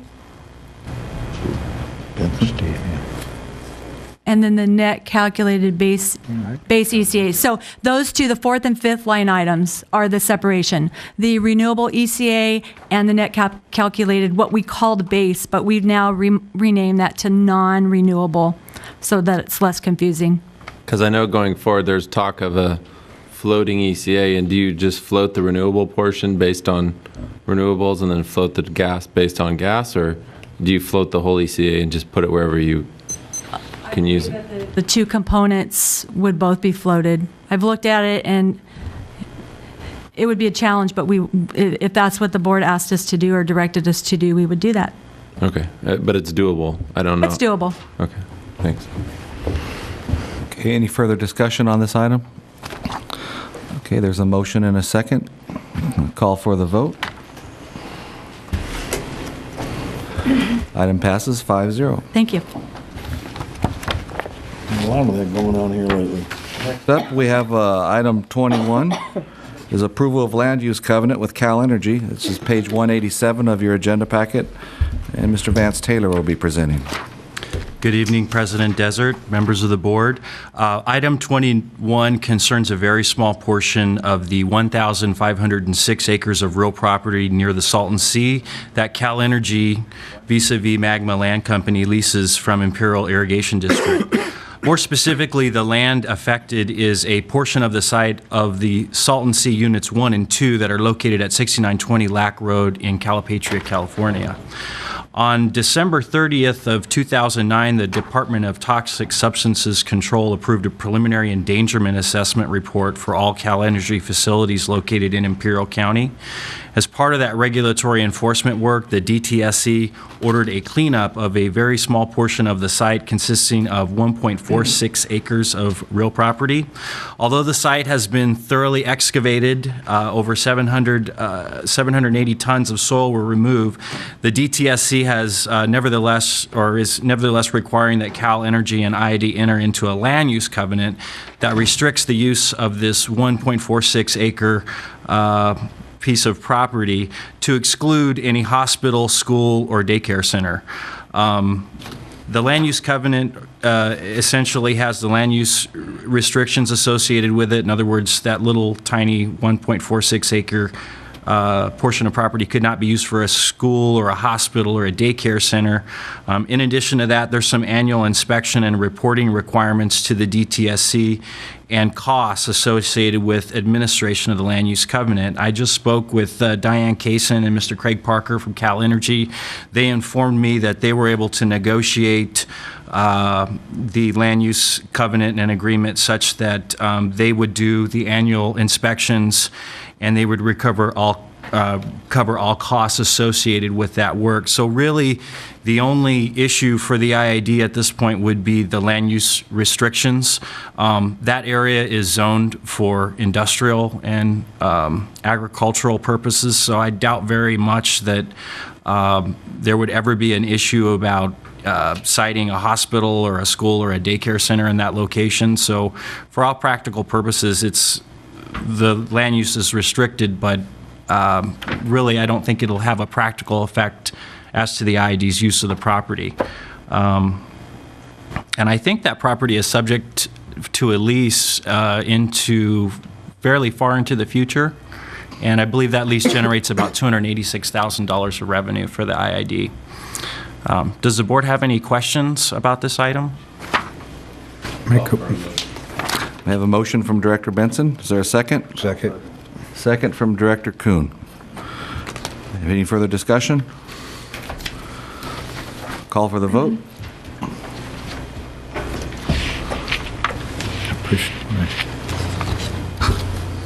Thank you. Motion passes 5-0. See him trying to tell me how to vote on that? Thanks, Diane. Thanks, Mr. Parker. Okay, this is our last item of the day. Item 22 on page 211 of your agenda packet. This is to approve the renewal of a stop-loss insurance with Sun Life Insurance effective January 1st, 2013. Mr. DeVoy. Good afternoon, Mr. President, members of the board. I'm Dan DeVoy, Manager of Human Resources and Loss Control. What we have here for you today is 3 quotes for our stop-loss renewal for our health plan. Our Sun Life is the company that we've been doing business with for the last 2 years, I believe. This would be the 3rd year. Because this is insurance and because of our large claims activity, we are winning. We are getting more back in reimbursements than we're paying out in premium. And because of that, that's why we're facing an increase. The quote from LifeWise is, although that's lower than the quote we're receiving from Sun Life, our concerns about LifeWise is they have not yet written any business in California. So we would be the first. They're a A+ rated company like Sun Life, but they haven't written any business in California. The other concern we have is since we've gotten these quotes, we've also gotten more large claims reimbursements, and that has caused Sun Life to tell us that they may rethink their quote. So they have not locked in their quote, where Sun Life has locked in their quote. So Sun Life, if we commit before the end of the year, they will lock in the quote that they've given to us. I'll make a motion that renew the stop-loss insurance with Sun Life. Mr. President,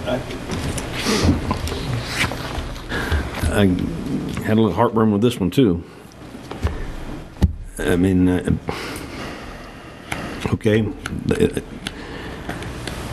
we paid them $1,150,000, and they paid out. Well, I'm sorry, they paid out $1,150,000, and I guess we paid them $767,000. Is that right? That was through October. Okay. Yes, sir. So now we have about $200,000 or $300,000 more in reimbursements since then. Well, then I guess the math I used wouldn't work, because this one brings them up to. They raised it, and certainly this closes their gap of loss by bringing them back, it's insurance, and so far we've been winning, and we're not really getting. I mean, these are the most competitive. Well, it doesn't make them whole. I see that. I get it. I mean, it doesn't make them whole. Yes, but it just by bringing them back at a higher rate, it sure does close the gap of what they lost, and it just, I don't know. Mr. DeVoy, I was just curious what the loss history was. Is it a high year, or has it been pretty average year for? This has been a high year. This was a particularly bad year for and this large is claims. medical insurance? Yes, sir. Okay. Is there, in the quotes that you received, I take it they go out through an RFP? Yes, ma'am. Okay. Does the RFP say that, anywhere in the RFP, which I've not read, does it say that a disqualification would be not having done business in California, and would that be an issue to contest? No, ma'am. Because I'm seeing. They didn't lock it in, though. They could come back. They could come back now because of our more recent experience. They could laser a claim. They could say, we're not going to pay anything on that claim. I understand that. And they could also change their quote. Right, I understand that fully. My concern is that we're going out to bid and we're not accepting the lowest bidder, which brings us back to square one with the issues we've had with contracting services. Understood. And I understand that we didn't lock it in. Maybe we need to look at how we send that RFP so that all of this is included in the bidding process. We could do that, but that is why we're recommending not going with the lowest bid, because we're not sure that it'll remain the lowest bid. Well, we're not sure, but yeah, I just... this is not going to go down. The medical costs will continue to rise. Yes, ma'am. And cancer is prevalent. So I'm sure this is what's driving this catastrophic illnesses.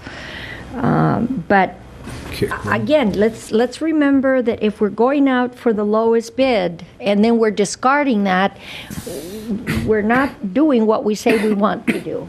That's my comment. I understand. Okay, so we have a motion from Director Hanks, and I'll make the second on this item. Any further discussion? Yeah, I'd just like to add, if it's just one, if they just kick out one, Can they? You move from a $30,000 delta to $270,000. Oh yeah, it could be a $2 million claim. Yeah. It could change that much if they laser a claim. Yeah. Okay, call for the vote. Item passes 3, 1, and 1. Okay, that's all for today, Mr. Kelly. So we'll adjourn this meeting at 5:07.